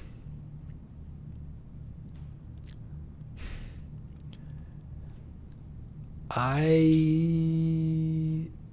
mean, is Quake 1 Deathmatch that good? I haven't really played it. I would say that the Quake campaign is good enough, but not inspiring. Glitchwave top 100, yeah. Yeah, Glitchwave top 100 is tends to be a lot more interesting than like Backlogged. I get to do it with Backlogged as well, but I think Backlogged is going to be closer to this. On Glitchwave, you get a lot of like a different kind of story, like story game. Like you get the Disco Elysium, you get the Killer 7, you get the kind of aesthetic experimentation without gameplay experimentation that I tend to not be very fond of either, but it's at least a different kind of thing than what you're getting here. Okay. Metaphor, so basically another Persona. COD 4, Bioshock Infinite, ouch. I mean, this has got to be the biggest outlier. Maybe not. Maybe I'm already forgetting something. But this feels like the biggest outlier so far in terms of like, this is just not a good game. Like, there's almost nothing about it that's good. I mean, if you've never played a game before, like you can enjoy the shooting well enough, but there's nothing special about it, right? There's nothing special about it. And the story is very bad. I guess it's got a unique setting, sort of. Maybe I should not be just breezing over Modern Warfare. I just don't know. I feel like the deathmatch format was just so done to death by that point. Yeah, I'm not going to call that inspiring. I'm gonna keep moving a little bit quicker and try to get to something that I actually find inspiring. Feel free to comment on anything you see, but I'm just trying to imagine any world, like the ones that I haven't played yet, like Ninja Gaiden Black. I'm trying to imagine any world where this is like truly a top tier game for me, and I'm struggling to do so. Grim Fandango, again, haven't played it, but like I've played other LucasArts games and like, Jet Set Radio is kind of interesting. We're still going. Burnout 3. It's fun. It's a really fun game. I like the soundtrack. Yeah, no one likes Bioshock. Everyone has come around on Bioshock Infinite being bad. Yeah, Burnout 3 is a really fun game. I do think, at least the way that I played it, like on disc on PS2, there's a lot of downtime in that game. Like in between, if you're just like going through the campaign, in between races, there is so much loading time and like so much menuing and crap. Like it's crazy. I imagine if you played on emulator, That way would be a lot better in that way. But like that seriously hurts my enjoyment of Burnout 3. Yeah, the challenges are kind of interesting. I don't know how much interesting skill there is to them, but they're at least a bit different. You think OOT is a great game? Well, look, I said it's a great game for kids, but I also said that, you know, if I stopped there, it wouldn't be interesting. So I'm gonna limit it to games that I think I would find great if I played them for the first time now, or something like that. We're still scrolling. We're still scrolling. Metal Gear Solid 4 is this high? That's wild. We are still scrolling.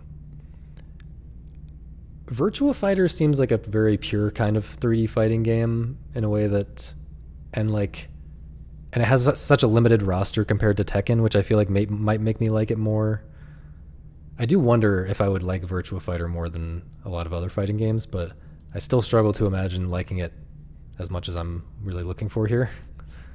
Brawl. Well, here's The Last of Us Part 2. It feels wrong to stop there, though. It really does feel wrong. Just because the entire format, I think, sucks. And I think the game is good in spite of that. Let's just keep going until I find something that I really feel good about. I need to play Half-Life Alyx, but I don't want to buy VR. I want to wait to buy a VR thing whenever Jonathan Blow releases his VR game that may or may not be real.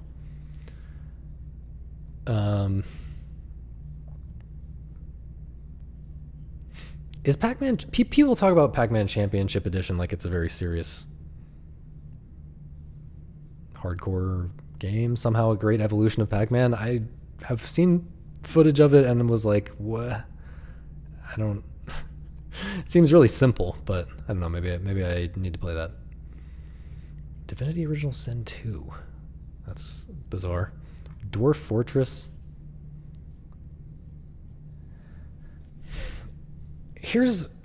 This really bothers me, actually. Am I going to rant about this right now?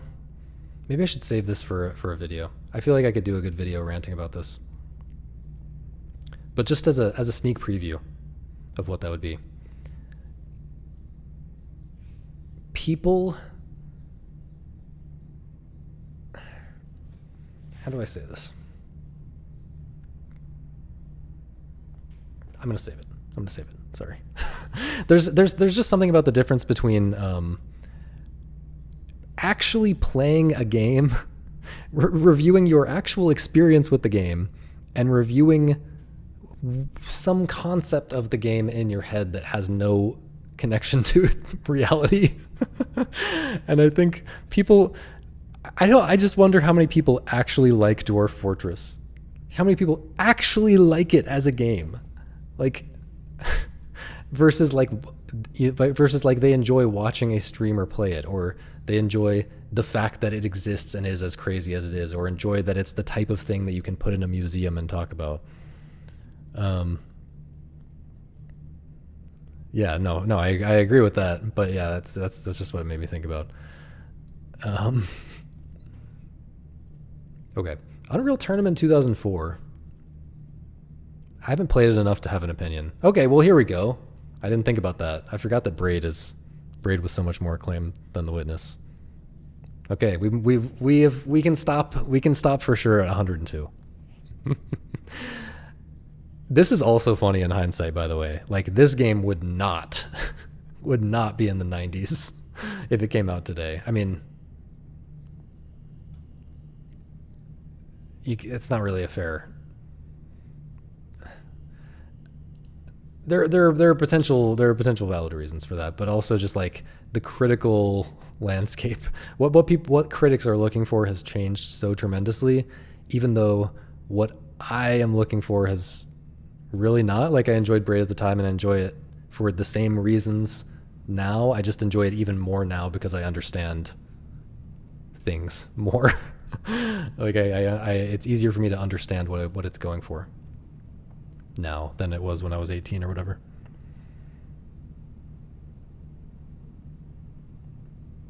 Yeah. Yeah, I mean, I brought this topic up kind of in the Discord yesterday as well. Like, how much do people actually like? We were talking about Filament, the puzzle game Filament. Which we'll pull it up on the screen.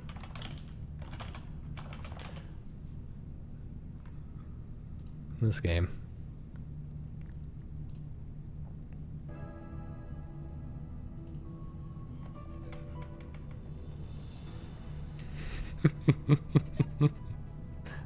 Sorry, Caitlin, for making you look at this. I really, really, really did not like this game. I think it's pretty much just horrible in every way, but it kind of has the feel of a decent puzzle game, or like a pretty good puzzle game, right? Like, it's well put to it's put together well enough that it kind of gives the impression of quality. And so people kind of just like it, right? People kind of just assume that it's good and review it positively and blah, blah, blah. And yeah, it's like they did play it before they said that, but like, or before they reviewed it positively, but like, God, this music is really bothering me. I didn't even remember that. But the drum sound, whatever you call that, these are really bad. What am I trying to say here? I'm just getting myself distracted with how bad this game is.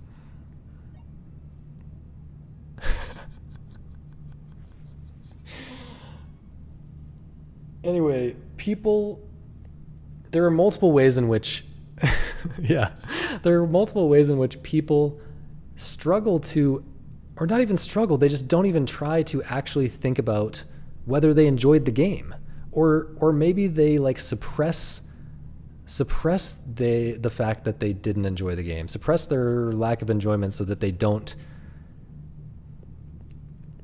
hide that from themselves somehow, because they're afraid that if they said that they don't like the game, people would tell them, oh, you're just filtered or whatever.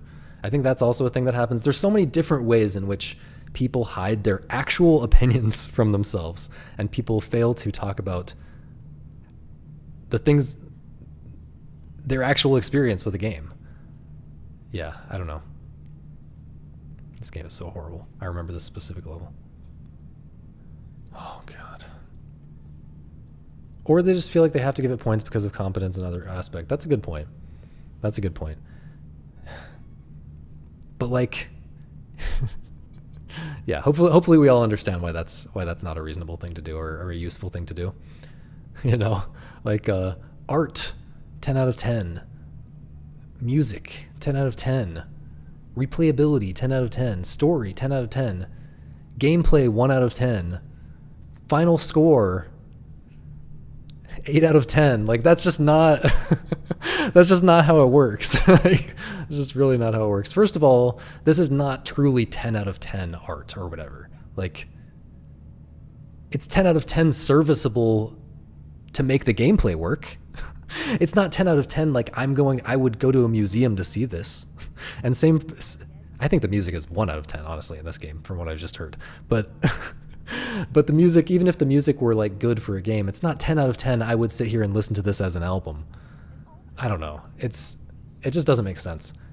There is some core of what is supposed to make this a compelling experience, and in this case, it's the puzzles. It's thinking about the puzzles and thinking about the mechanics and figuring out the secrets and all of that stuff, and all of that sucks. It's so bad. There's nothing good about that at all. It's 1 out of 10. And so why does it matter if the music is like pleasant enough that it doesn't bother me? I'm not going to give it points for that. Yeah, well, 1 out of 10 gameplay and 10 out of 10 replayability. I'm not exactly sure what that means, but you get my point. I'll pause it here. I don't want to listen to it anymore.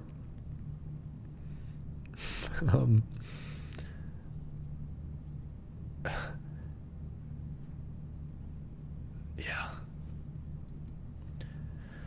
Saying they like games for credentials or aesthetics or for the time. Yeah, that we were talking about this recently. Like people rate games for their influence, people rate games for their, and I actually pulled up something. I don't know if I actually want to watch this, but I pulled this up.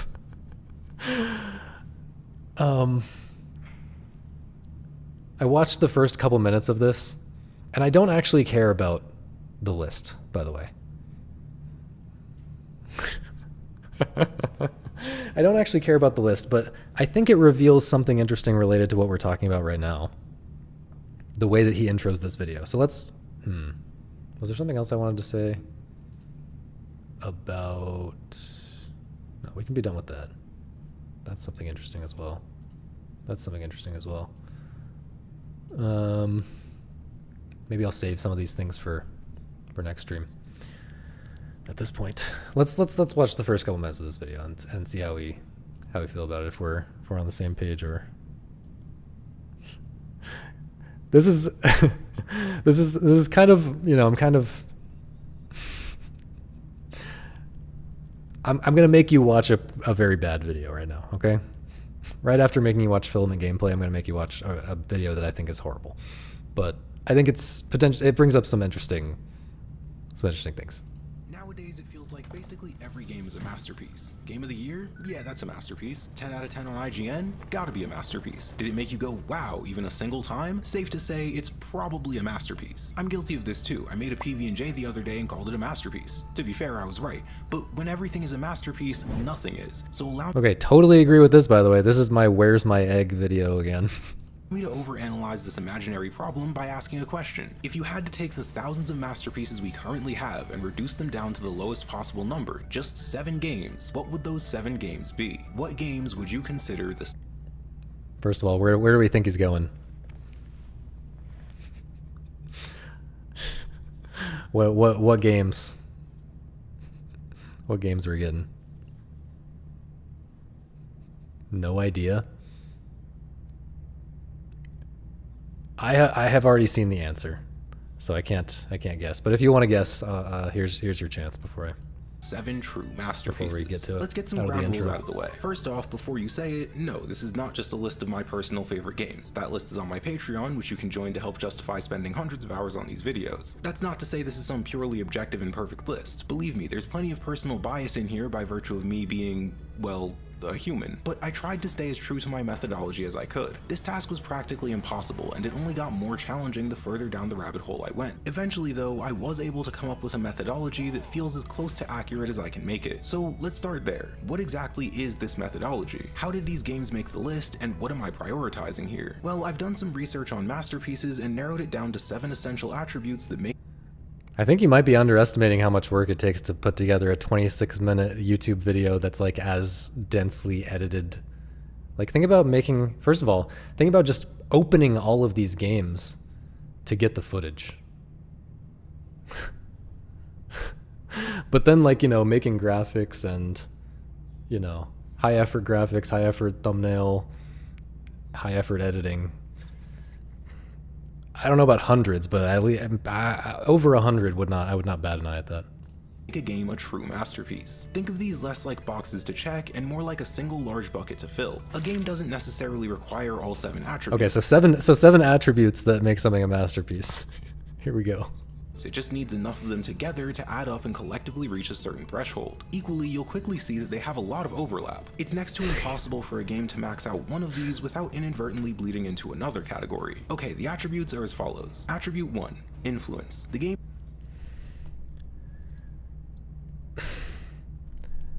So, this is what I was talking about. This is what reminded me of this. It's just... There's just not even a strong correlation, right? There's just not even a strong correlation between influence and quality. Like,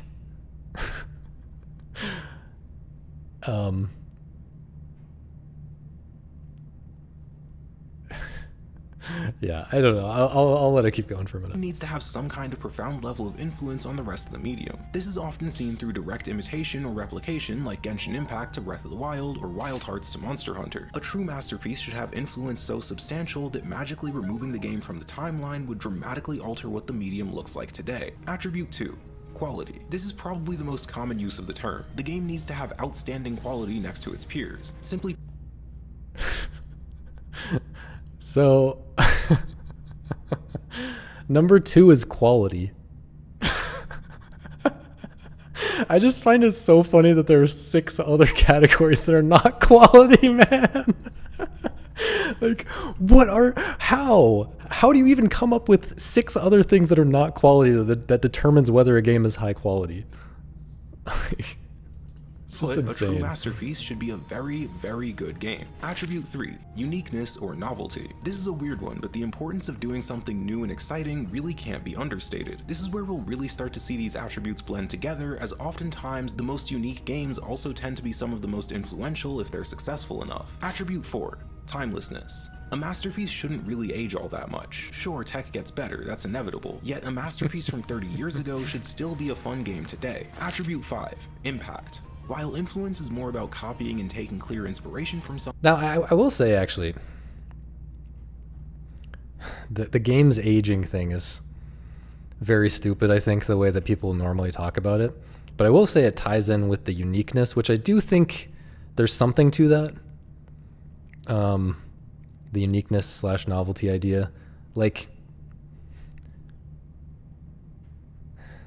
for me at least, if a game is doing the exact same, it's a very well executed version of the exact same thing that I've seen before, it adds no value to my life. I would just play the other thing that already existed before, right? So clearly part of quality is giving me something new.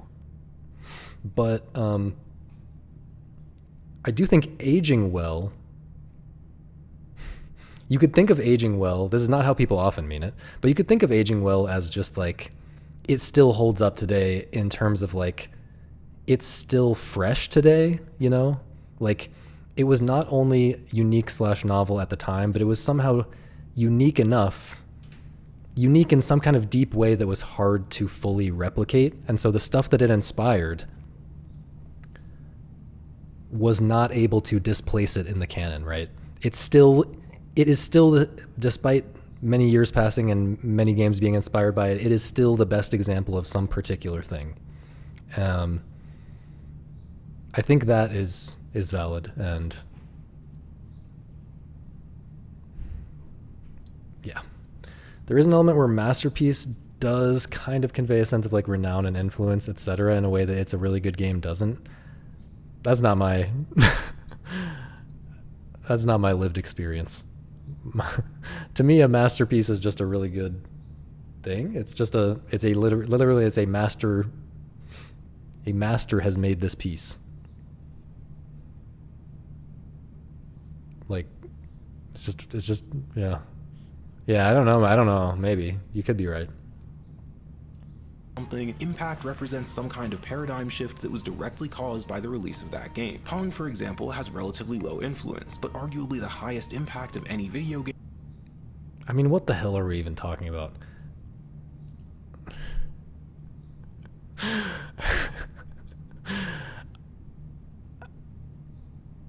I don't know what I even wanted to say about this, actually. Now that I'm watching this, now I feel like I'm just making you guys watch a bad video for no reason.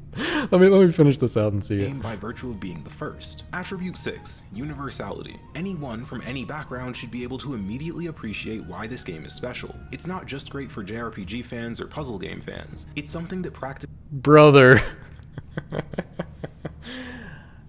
Now this is like the opposite, right?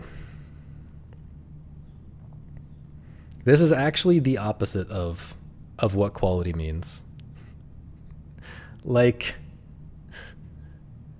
you're by this logic, there's no such thing as a good book, because some people can't read or can't read the language. The genius of tic-tac-toe. Yeah. anyone who's ever touched a video game can. Like, art works on you, right? This is a rant that I've kind of gone on before, but art works on you. Art is a conversation between you and the work. The work has been created to have some effect on you. If you are nothing, you can think of a scale from less to more actualized as a person, where you are like right, like someone who literally doesn't know anything about anything and is just and has no skills, someone who is literally a vegetable. A work of art does nothing for them. They can't understand anything about it. They can't do anything, no matter how simple that work of art is. Whereas someone who has infinite skill and infinite understanding of anything is going to be able to appreciate things so much more because there is something there for the art to work on. There's skills and complexity to you as a person is a prerequisite for art to work. And art can talk about such and deal with so much more specific things and so much more interesting things when it doesn't presuppose that everyone needs to be able to understand it and be able to keep up with it and be able to get it in the same way. It just seems so obvious to me, but picture books are just inherently better than written books. I might agree with that. Look at and go, yeah, I can see why people would like that. It's sort of like how when I show this image on screen, basically everyone knows I'm about to beg for subs because I want a cool slab of metal. Finally, attribute 7, legacy. A game's story, how it was remembered, and how it continues to impact us decades later creates a lasting legacy that only a true masterpiece can have. There's the hard tell with story. the focus on story. This is perhaps the most nebulous of all the attributes. Part of that is because if a game has a truly remarkable legacy, it's probably a result of maxing out at least a few of those other categories. With all of that out of the way, let's start with the very first game, the one that stars arguably the most iconic character in gaming. So check this out, the year is 1985, okay, I won't make you watch all of this, but yes, the first one is in fact Super Mario Bros. And he does the amazing level design of 1-1 thing like exactly. Okay, we'll skip through it just to see. What were the other ones? Tetris, that's a totally valid pick. I respect that actually. Oh yeah, Pokemon Red and Blue, I guess. That's a surprising one. Ocarina of Time. What is this? Oh, Final Fantasy VII, I think. Yeah, Final Fantasy VII, I guess. Elden Ring.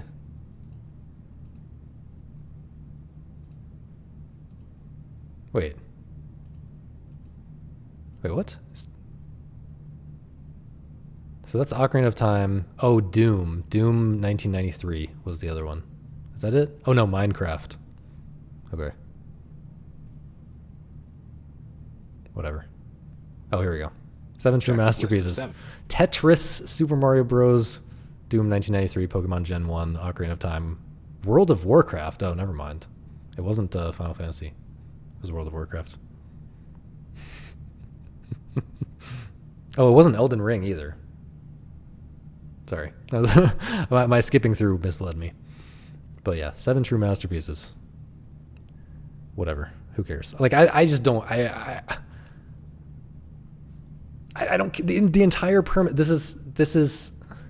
We're standing on top of a huge pile of sand right now. Like, I can't possibly care about this when the entire premise is nonsense. I think World of Warcraft is actually a super valid pick, for being real. Like it's still the best at what it does, right? I don't like the game exactly, but okay. Anyway, you get what I guess all I'm trying to say with this video is people clearly with these attributes, right? Clearly they think it's proper. They don't just do it without thinking about it. They think it's the right thing to do to judge games by something other than how good the game is. by something other, and especially even more so, something other than their own experience with the game. I mean, obviously I did the Saros video. That's a bit divorced from my own experience with the game, but I think it's clear that it's informed by my experience with games.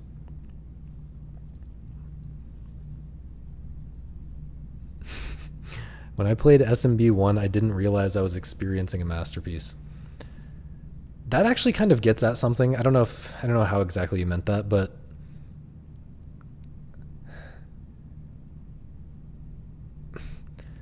when you play a game and you know going in that, quote, it's a masterpiece, in the way that people know that SMB1 is a masterpiece, is considered a masterpiece, right? It really colors your expectation. And people convince themselves, again, similar to the Filament thing, like, people see Filament and see that it looks like a high quality puzzle game, so when they play it and don't actually enjoy it, they somehow manage to convince themselves that they did enjoy it more than they did, or that it's a good game anyway for whatever reason. When people play Super Mario Bros. 1 for the first time, they don't want to go against the consensus in that kind of way. Like, they don't know how to psychologically handle that or something. So yeah, they just convince themselves that they did like it or whatever. Anyway, what do we want to talk about? Any of these other things? I'll address this one at least, because we were talking about this on the Discord so much.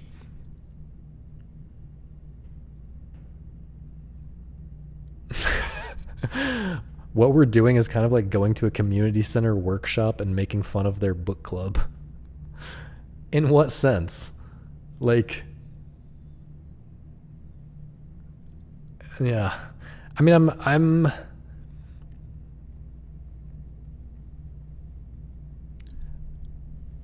I'm questioning how much value a video like that has in general, really.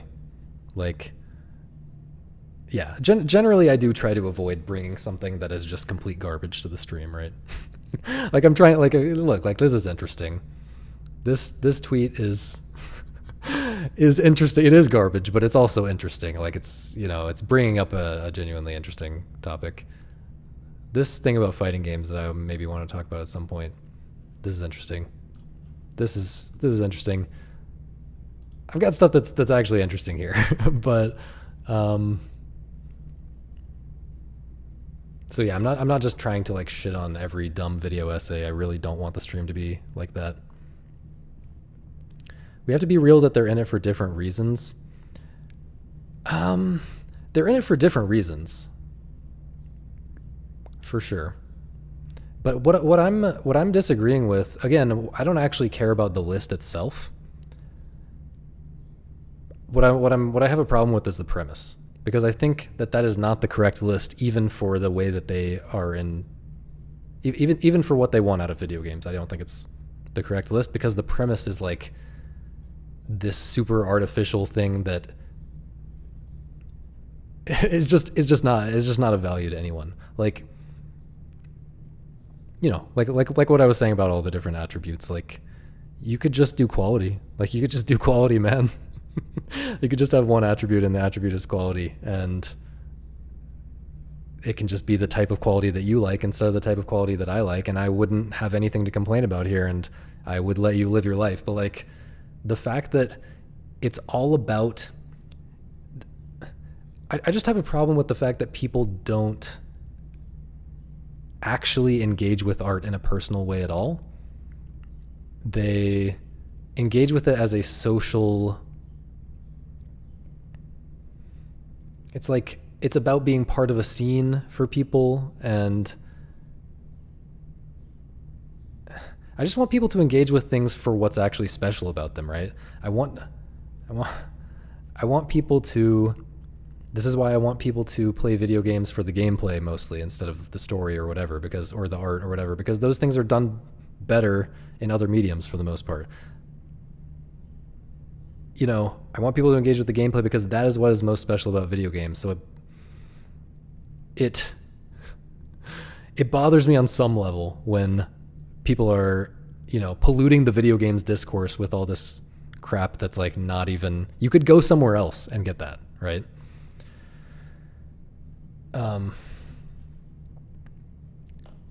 And yeah, so similarly with art in general, when people are using art as like a way to feel like they're part of a community, there are a lot of ways in life to feel like you're part of a community.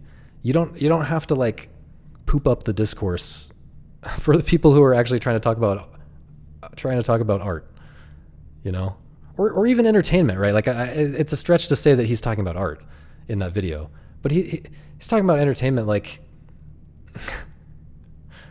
the same is still true. Like, yeah, I don't know.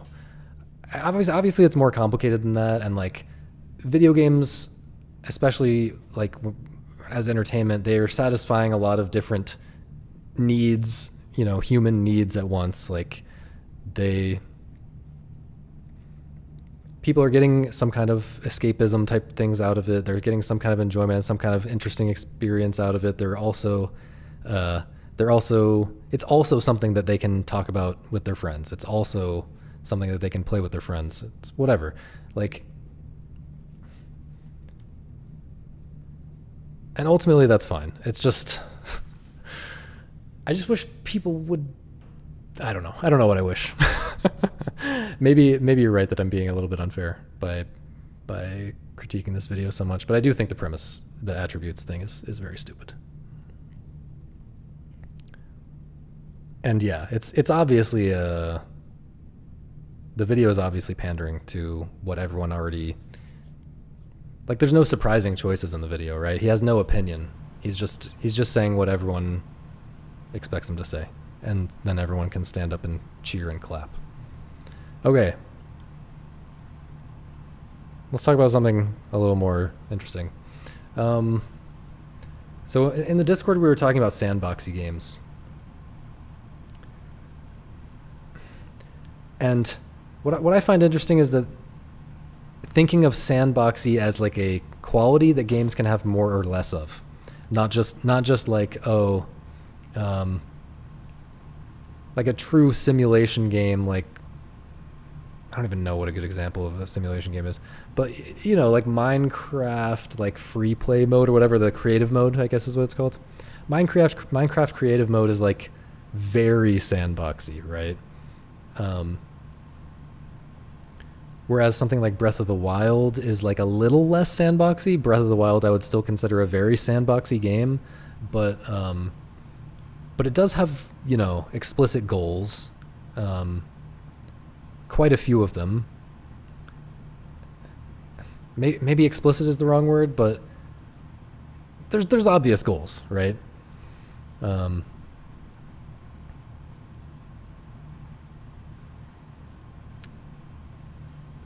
And so this is kind of related to that. So let me just read this. Sylvie's Fruit Day is a technical platformer, but it's optional to learn the advanced techniques unless you're trying to reach a specific fruit order, which there is no reason to do except having fun and exploring. I wonder how I'd feel about this type of game if I wasn't the one who made it. Maybe I'd lose interest quickly. When I was younger, I lost interest in Super Meat Boy because I beat the game too easily and the more difficult parts were optional challenges. But Sylvie's Fruit Day doesn't really have preset optional challenges. You just set your own goals and uncover the possibility space of the game. Design-wise, instead of coming up with challenges that push the limits of the technical mechanics, it was about coming up with a possibility space I found interesting. But I think most of the games I play, even ones with a lot of exploration, are grounded in strict preset challenges to overcome. Okay, so she's basically saying, like, I designed this as a very much a sandboxy game. But I think that kind of misses something. First of all, the Super Meat Boy comparison kind of confuses things because Super Meat Boy I think of as not sandboxy at all. Like it's a little bit more toward in the sandboxy direction because compared to something that's like, completely linear and strict and you have to do every level like in order to get to the ending and nothing is like optional to get to the credits. It's slightly more sandboxy than that, but only very slightly, right? I think the challenges, the optional challenges are signaled pretty clearly. as like the next thing to do. Even though the credits roll, there's a pretty clear next thing. There are multiple clear enough next things to do after the credits, right? And I guess I don't see Sylvie's Fruit Day. So the way that Sylvie's Fruit Day works, there's 7 fruits to collect. You have to collect 7 fruits and then make your way back to the beginning of the game, and then you get the credits. And I just don't see it this way. I don't see it as sandboxy as she's describing, or at least not quite. I think it almost feels, I guess there's a big difference between true sandbox to me and like really subtle sign, like between true sandbox and any amount of signposting. Even if the signposting is really subtle, signposting of like goals that the designer might want you to try, you know? Like if I finish, when I played Sylvie's Fruit Day, I did like whatever my natural first playthrough was, and it was very obvious from the structure of the game and what it said in the description on itch.io or whatever. It was clear to me that the game was signaling that wasn't it, that there was more that was designed for me to experience, right? And I might not know exactly what that is. It might take me a minute to like figure out what I need to try to get to that, but that feels very, very different to me than a true sandbox game. Also, a true sandbox game maybe doesn't have, like, you would have to make your own restrictions in the level design. Like if you want to get blocked off in the level design, you would maybe have to create that for yourself in a true sandbox game. Whereas, you know, there's a lot of things that you can't do in something like Sylvie's Fruit Day. I mean, we were talking about this with Ocarina of Time or like Super Mario 64. Like in those games, you can imagine if you try to play them in a sandboxy kind of way, I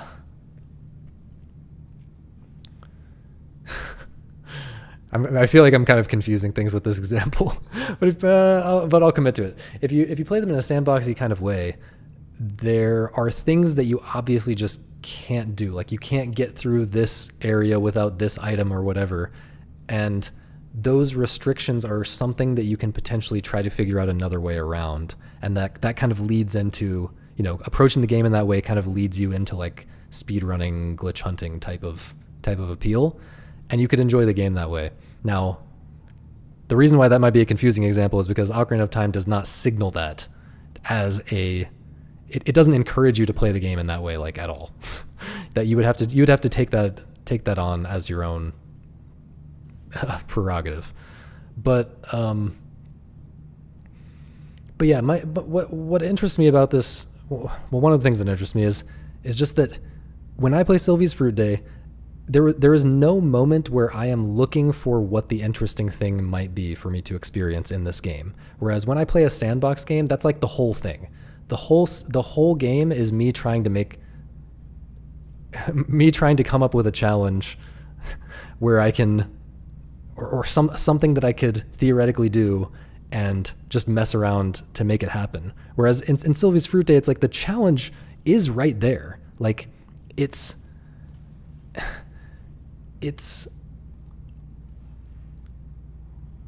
subtly signaled, and the game doesn't make you feel like you have to do it to quote unquote finish the game or whatever, which is the thing about it that is similar to Super Meat Boy, right? Super Meat Boy makes it clear that it's like optional, and you can think of yourself as having a complete experience with the game without doing collecting all the bandages and whatever. But it's clearly an intended part of the game that if you want to really fully understand and appreciate the game, you should try to engage with it. And I think the same is true of Sylvie's Fruit Day. Like, it's clear that there's more there. Yeah, it's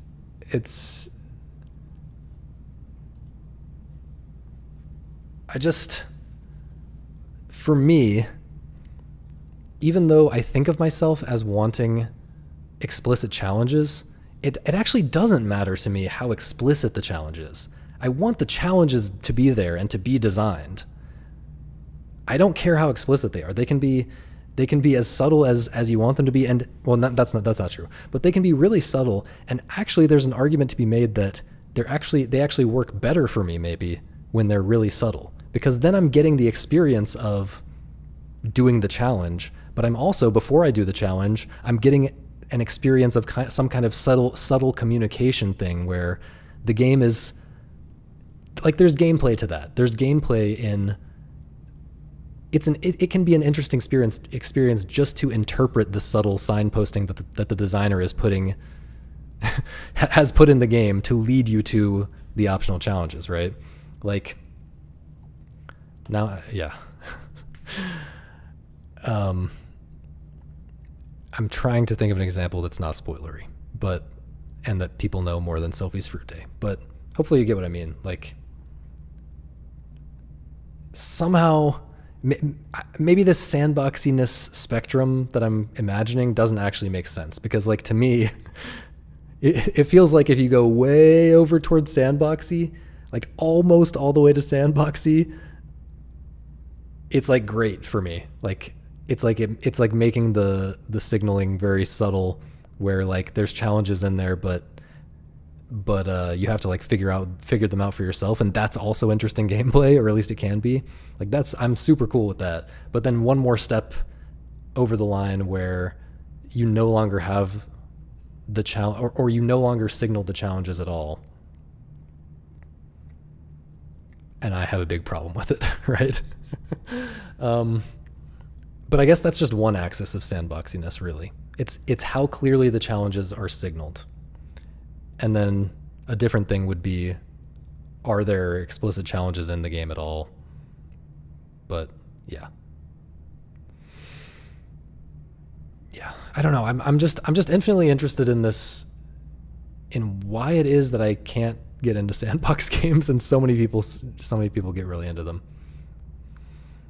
I feel like there's got to be something to that I'm not understanding about my own taste.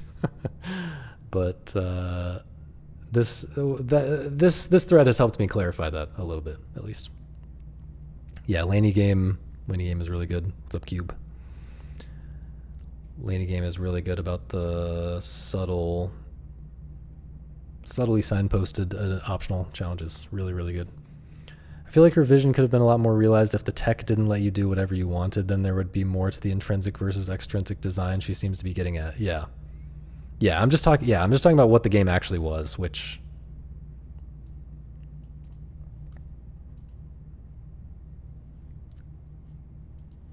for me it felt like pretty clear like it felt like I was doing clearly designed challenges the whole time. It didn't feel like I was just having fun and exploring or whatever, you know? It felt largely no different from how it would have felt if I had played through the game and then it didn't give me an ending and it said, now play through again and get the fruits in this and do the fruits in this way, right? Like it wasn't significantly different from that for me. Which seems to contradict what she's saying to me. But yeah. Like you can do what you want, but like, can you do what you want in this game any more than in Super Metroid? Like,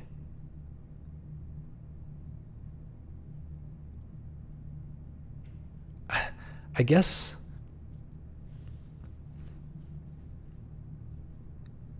I don't know. It just doesn't.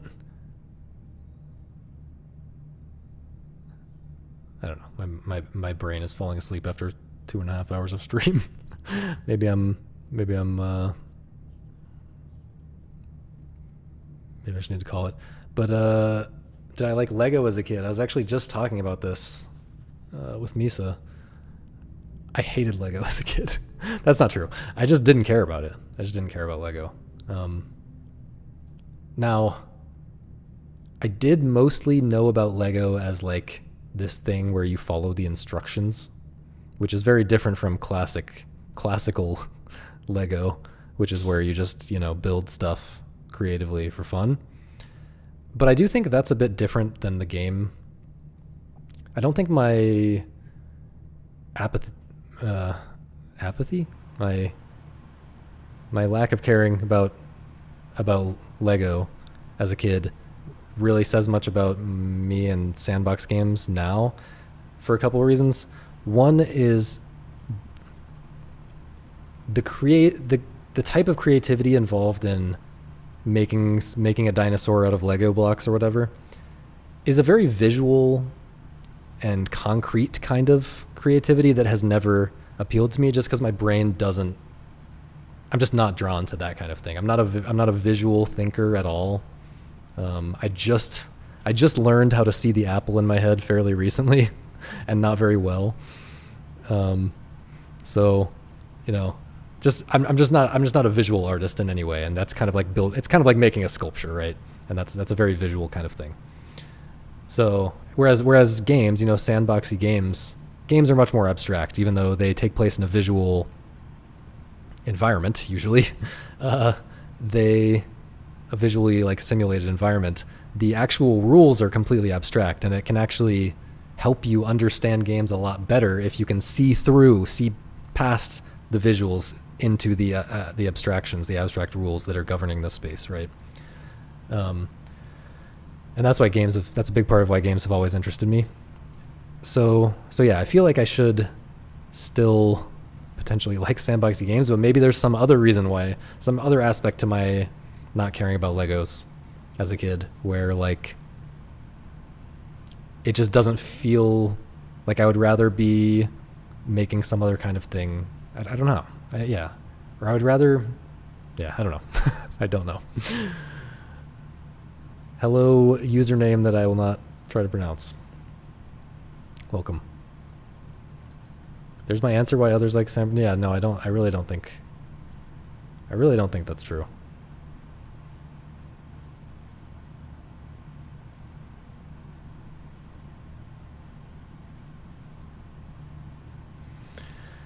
I was watching a Beat Saber showcase yesterday. A lot of that game is how you hold your controllers. The showcase was all about variant control schemes, such as mall mode. Oh, I've seen Feet Saber.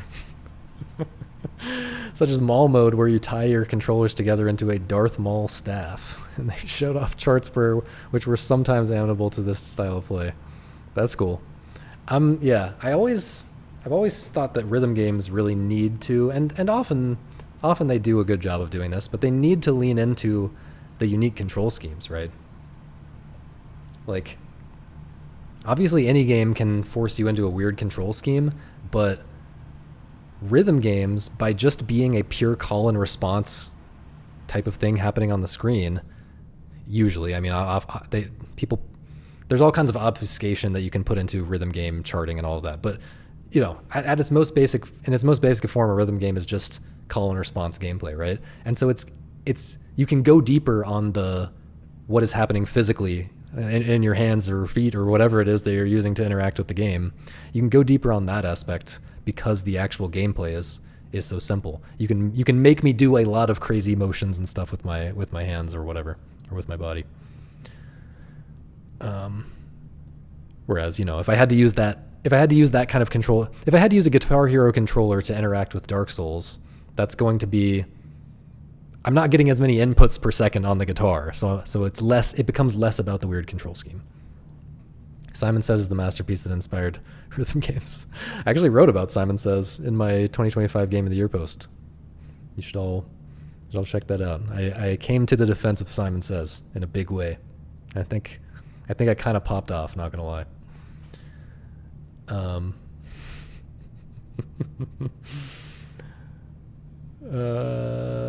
Let's see. TLDR, if you can imagine the different ways people approach your game from the start, that's a fun jumping off point for sandboxiness. Yeah, more or less. That's at least sort of in line with what I was saying. Maybe I will save the rest for another stream.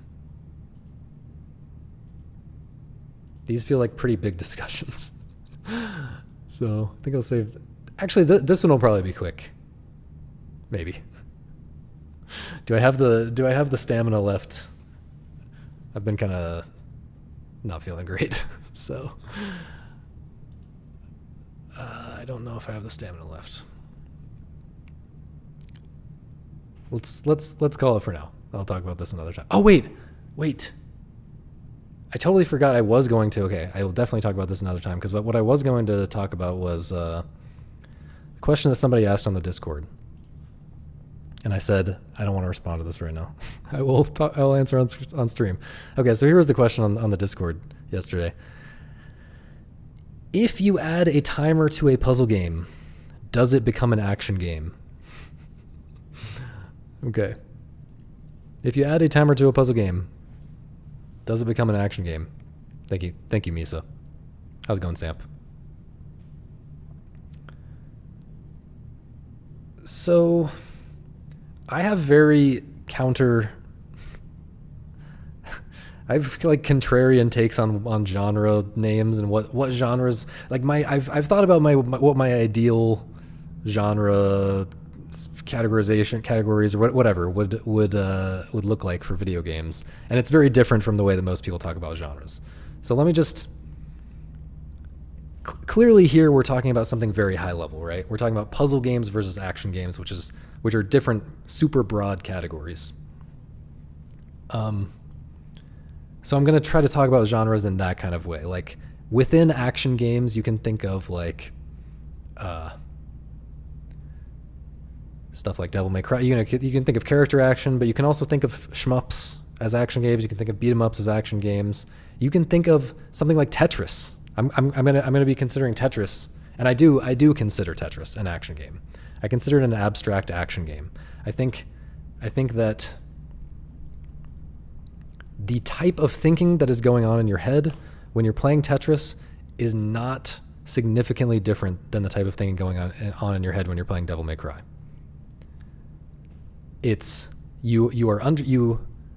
by playing the game, you come to understand the system and the different things that can happen within the system, and then you are quickly reacting to what's happening and making strategic decisions. You can even say it's an action strategy game or a real-time strategy game if you really want to, but I think the strategy, I think it kind of goes without saying that most action games are going to have some amount of strategy in them. And yeah, quick decision making is action. Yeah. So yeah, Tetris to me is an abstract action game. And so when you hear that might make you think that I'm going to say, well, since Tetris is an action game, clearly a puzzle game, if you had a timer, that would be like making it like Tetris, right? So it would be making it an action game. And I don't think that's actually true. First of all, when you say puzzle game, I don't really think something like XCOM or like a Bro-like or Into the Breach, something that's replayable and has infinite, generated puzzles like that. I don't really think of that. Like, I think puzzle, the term puzzle is different from the term action when it comes to genres. Like action, I was just saying, is a term that seems to make sense if you apply it to all types of action games, like character action, abstract action, everything in between. But puzzle I don't think is like that, because puzzle kind of implies the unit of a single puzzle, right? Like the discrete unit of, here I am giving you a specific puzzle, and it's a little bit less, I think it makes a little bit less sense to call a randomly generated puzzle a puzzle. Like, a randomly generated level in Into the Breach. Like, is that really a puzzle? Like, I guess kind of, but there is a long history of a puzzle being a specifically crafted thing with a specific like trick behind it, right? I don't know. That can be a different that can be a different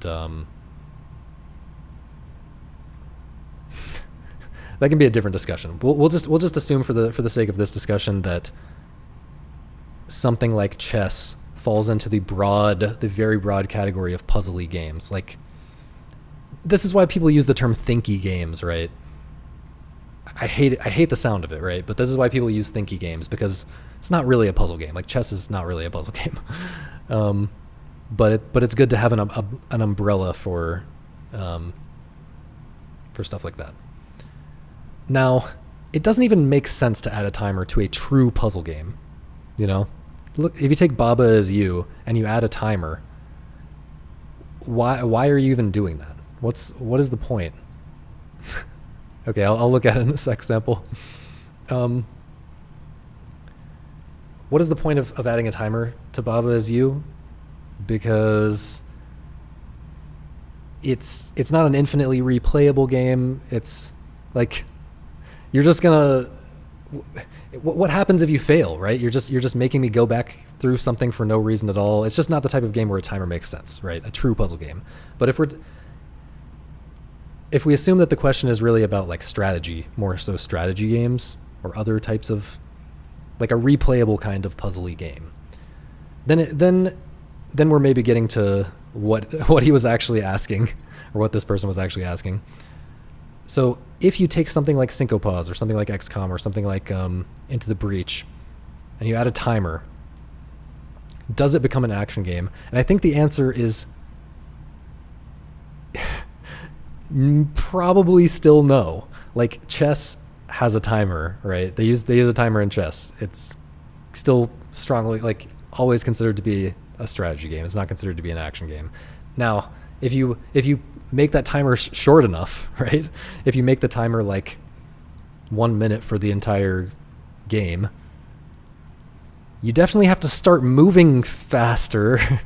You're definitely like engaging in some kind of action in terms of like a reflex element genuinely becomes relevant. But I think still it's primarily a strategy game. It's primarily about what strategies you can come up with that quickly.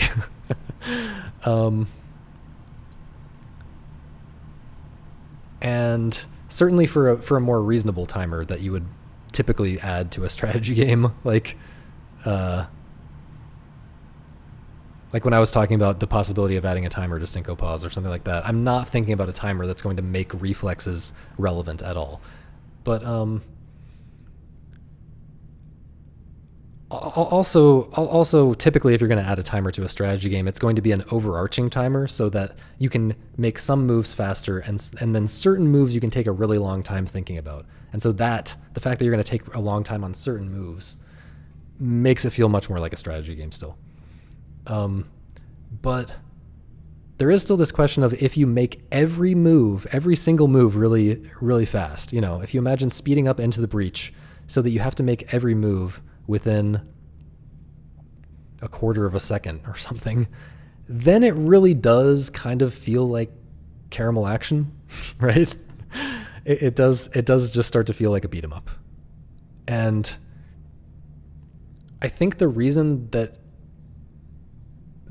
it doesn't feel like a strategy game at that point is because you can't go that deep on the strategy when it's that fast.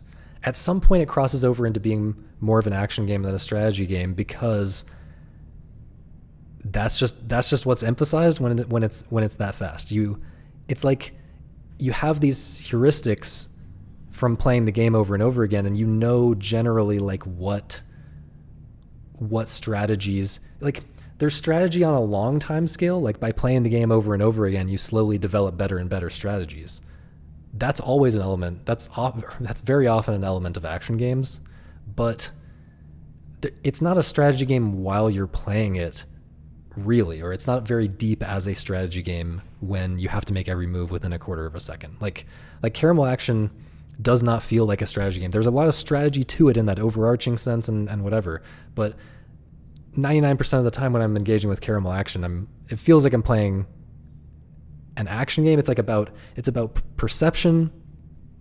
It's about, can I perceive and filter the information down in my head quickly enough, and can I do the inputs precisely enough, and can I react and all of that stuff, much more than it is about strategizing in the moment. True strategizing just takes time. That's just how it is. So I guess my answer to the question is sort of. Did we just reinvent the RTS? So I have opinions about that as well. We got into an easy topic that's easy for me to talk about because I have thought about it a lot more, and it's just simpler maybe. So now I kind of got a second wind. So let me talk about my thoughts on RTS. Actually, though, first let me address this thing. This comment, memorizing will take over thinking when it gets fast enough, is what someone's saying.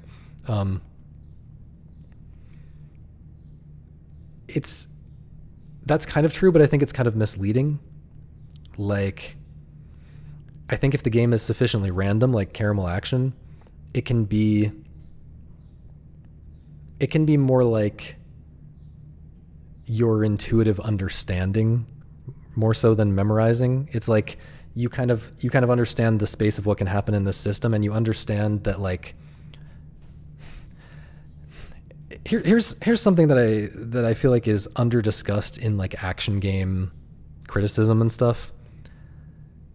Action games are so much about filtering the information that's in front of you. I think I talked about this on stream a while back.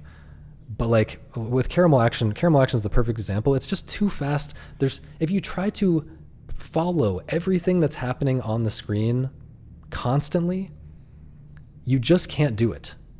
And that's true when you first pick up the game, and it's still true after 50 hours. The difference between when you first pick up the game and when you've played for 50 hours, other than, you know the timing's a little bit better for like when to stop walking a certain direction and blah, blah, blah. There's that difference. But the main difference is actually you have learned enough about how the game works to intuitively filter the information down and save your attention. Like, I don't have to look at this red guy because he's on the opposite side of the map right now. I will have to look at him like 5 seconds from now when he gets to me. But I don't have to look at him right now. And so I don't have to, it's like managing your attention so that you are thinking about the things that are most likely to actually kill you at any given time or matter at any given time, and fluidly controlling your attention somehow in such a way that that you do that optimally. And yeah, a big part of that is just it comes through an intuitive, deep understanding of the system by just seeing all of the different things that can happen. You learn deeper and deeper patterns and more precise patterns that let you do that filtering process better. Does that make sense? Or did I just say something completely insane?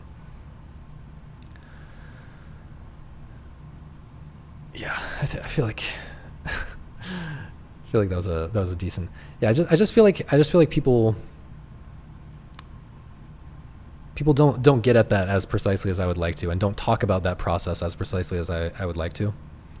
And it also kind of, maybe it's unsurprising that this is something that interests me, because the process of developing those intuitions and learning those patterns and stuff, it kind of makes it a puzzle game, right? I just said Caramel Action is not a puzzle game, but in this way, it's all about pattern recognition at the end of the day, which is what puzzle games are really. That's not exactly true. They're not all about it, but like there's a certain puzzly aspect to getting good at action games, which relates to how you are able to filter the information. Okay. Caramel Action, if it was turn-based, would be a bro-like. Sort of. Yeah. First thing I think when you say that is, man, I wish that the red guy's movement were a little bit more predictable and a little bit less arbitrary. But yeah.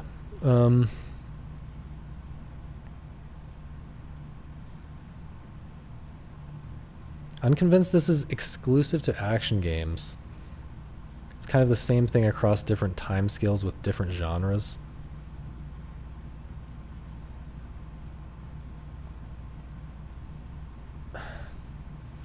You still have an economy of attention in a puzzle game. That's an interesting point. Yeah, you definitely still have. You're definitely still. I mean, you're having a better time with a puzzle game if you manage your attention better.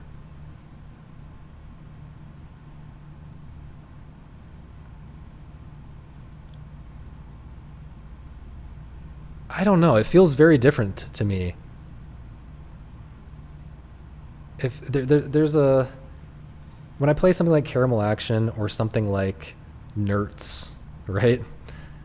If you've played Nerds, like, it's very hard to, like, optimally you would, if possible, or Spy Party, you know, there's just too much stuff to look at. There's way too much stuff to take in at any given time, and it all could be relevant.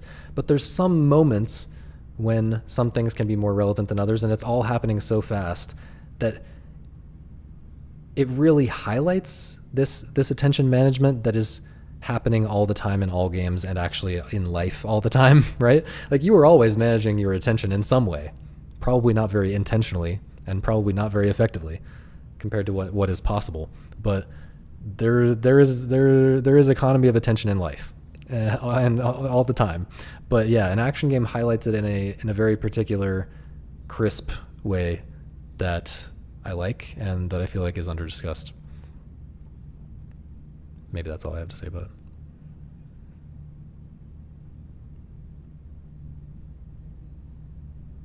Like, an action game is just going to do a better job of blocking you, first of all, if you don't do it well.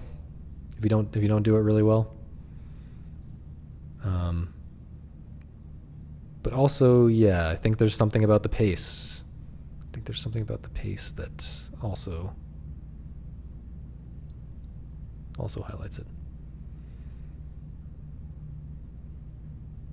I think Go does this quite strongly as well, just in that you literally often cannot calculate how a situation on the other side of the board will play into a local tactical situation. Yeah, but that's just like yeah, okay. Well, that's like my example of the red guy being on the opposite side of the screen in Caramel Action. I should probably have Caramel Action footage on the screen. But I feel like I'm almost done talking about this.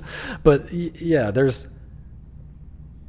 what's interesting is the full scale between the red guy way on the opposite side of the screen that I don't have to think about for 5 seconds and guy who's right in front of me shooting me right now. But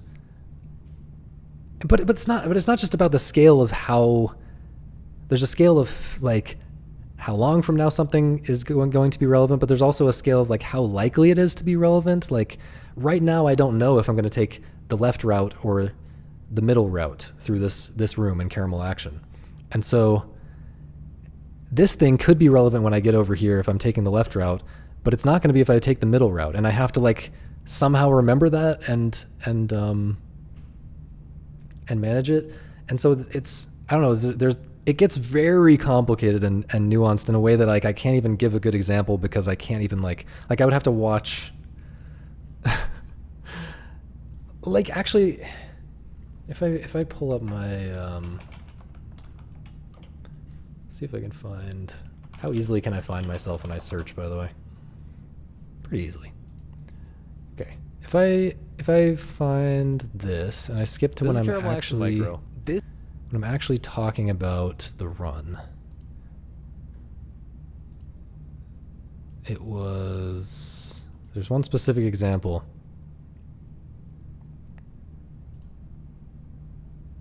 Was it here?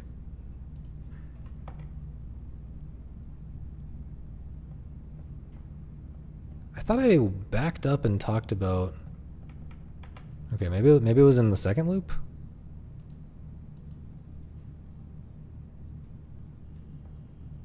Okay, yeah, I did talk about this here. Okay, so here, it all happens so fast. But, like, right, I have to get these 2 bombs, and then I have to get to the stairs, and so I get the last gold bomb. I'm going this way to the stairs because there's a red guy. There's all this crap. There's a ghost right here. I want to go to the left and up to the stairs. I know there's a blue guy spawning on the stairs right now, but there's also this ghost right here, and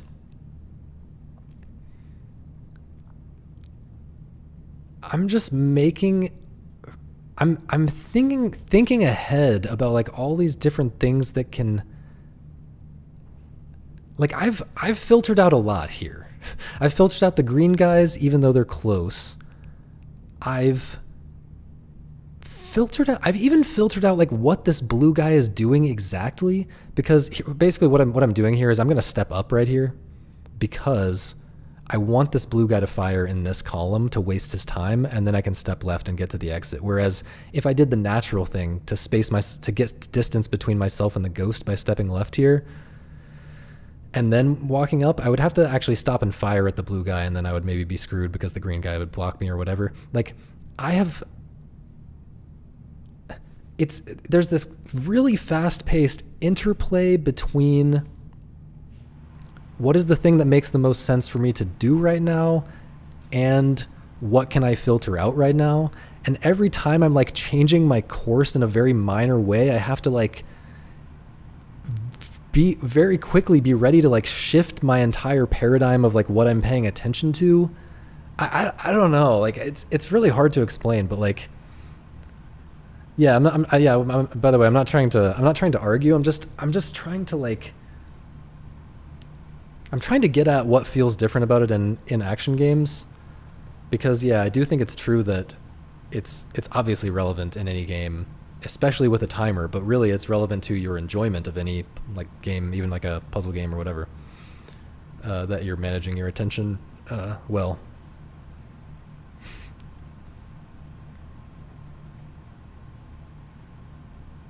But yeah, a lot of puzzle games often do try to guide your attention. Like, I mean, The Witness really micromanages your attention, for example. But there are still times when you're going to get stuck and have to think about what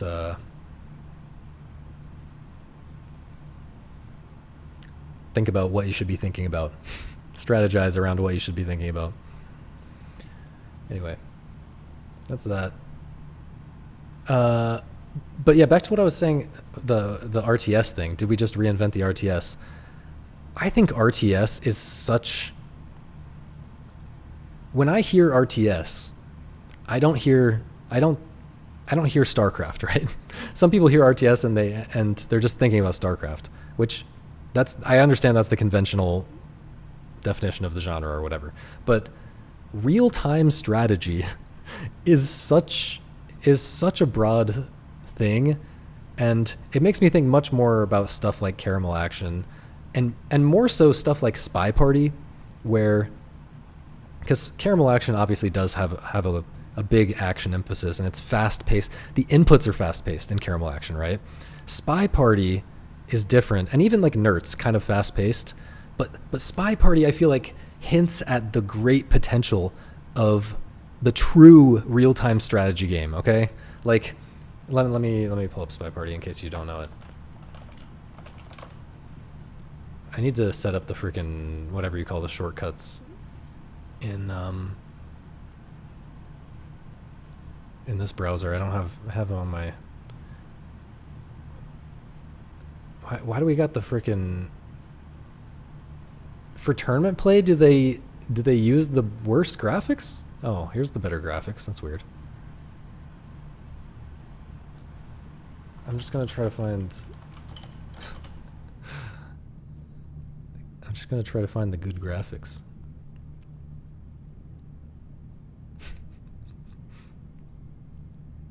Brog.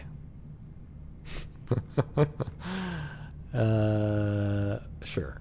Whatever this is. Okay. So like the way Spy Party works is one player is the sniper. You alternate rounds. One player is the sniper and one player is the spy. And so right now we're watching spy gameplay. Like this person is controlling this character, and there are all these NPCs around who are doing NPC stuff, and you have to try to blend in with the NPCs while also accomplishing specific objectives. Like right now he's inspecting this, or no, he's swapped to the statue. And so if the sniper is watching closely, which he was, he will notice that you swapped the statue, and you have to act in such a way that the sniper will not notice you doing the specific things that you're doing that have hard tells. And the game does also have like action elements. Like it has some timing elements where like you have to sometimes risk something, or you sometimes maybe want to risk something where if you press the button, if you can do this really precise input, then it won't have a hard tell. It'll only maybe have a soft tell if the sniper's paying really close attention. But if you fail it, then it'll have actually a even bigger tell. Anyway, Oh, some stages still have worse graphics. Is that true? I don't think that was true last time I played, but maybe new stages have been added that have worse graphics. Anyway, so as the sniper especially, but still as the spy as well, this feels to me like a true RTS, where it's like, it's really not just an action game, right? Like you can think, if you think that something like Tetris is really just like an action game, more with a little bit of strategy in it. This feels much more like a strategy game, just because there's not a lot of inputs. You're not there's not a lot of precision and reaction and whatever. Like, I mean, you do have to react to what's happening, but it's slow paced enough that you can really make strategies on the fly. You can it feels more like Syncopause, where as you're going in an actual run, in an actual round, you can come up with brand new strategies, nothing like what you've ever seen before, and it can pay off for you.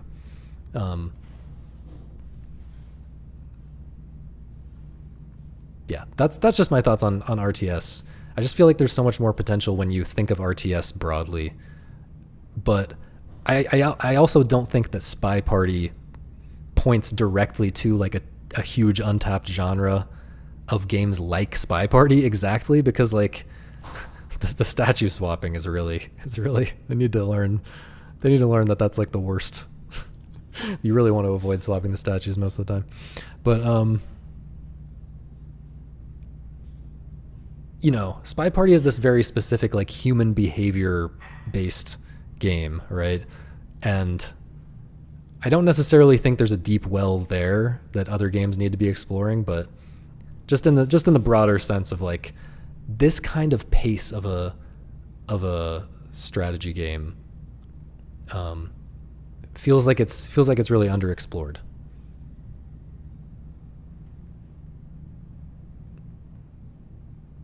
I want to play some Spy Party right now.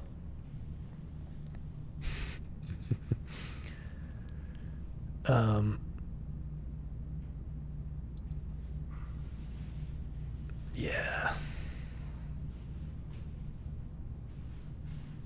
Better question, if you put a timer on a strategy game, does it become an RTS? I mean, I think worse question, because that to me is just starting to talk about like, where do you draw the line for the genre names? But yeah, like I said, I do think we have a lot of... Oh, okay. Okay. Yeah, I do think we have a lot of something like strategy games and not a lot of something like RTS. Like, by some definition, we have a lot of strategy games and not a lot of RTS. Will this game ever be finished? I have no idea. But it's honestly finished enough. Like, it's one of my favorite games of all time. It's an amazing, amazing game. I mean, it's just so different from anything else out there, and the gameplay is very polished. It's hard to imagine how you'd improve the gameplay very much. It's just, you know, outside of the core gameplay, it lacks some product design stuff. But yeah. How much did Among Us borrow from Spy Party? Not enough. Okay, that's gonna be the stream. We'll end it on that. Thanks for watching. Next week I will not be here. I will not be here. No stream next week. I'm trying to think if I should do like an extra stream on some random day or something, but I'm gonna be at the beach with my family for a week, relaxing. So see ya in 2 weeks.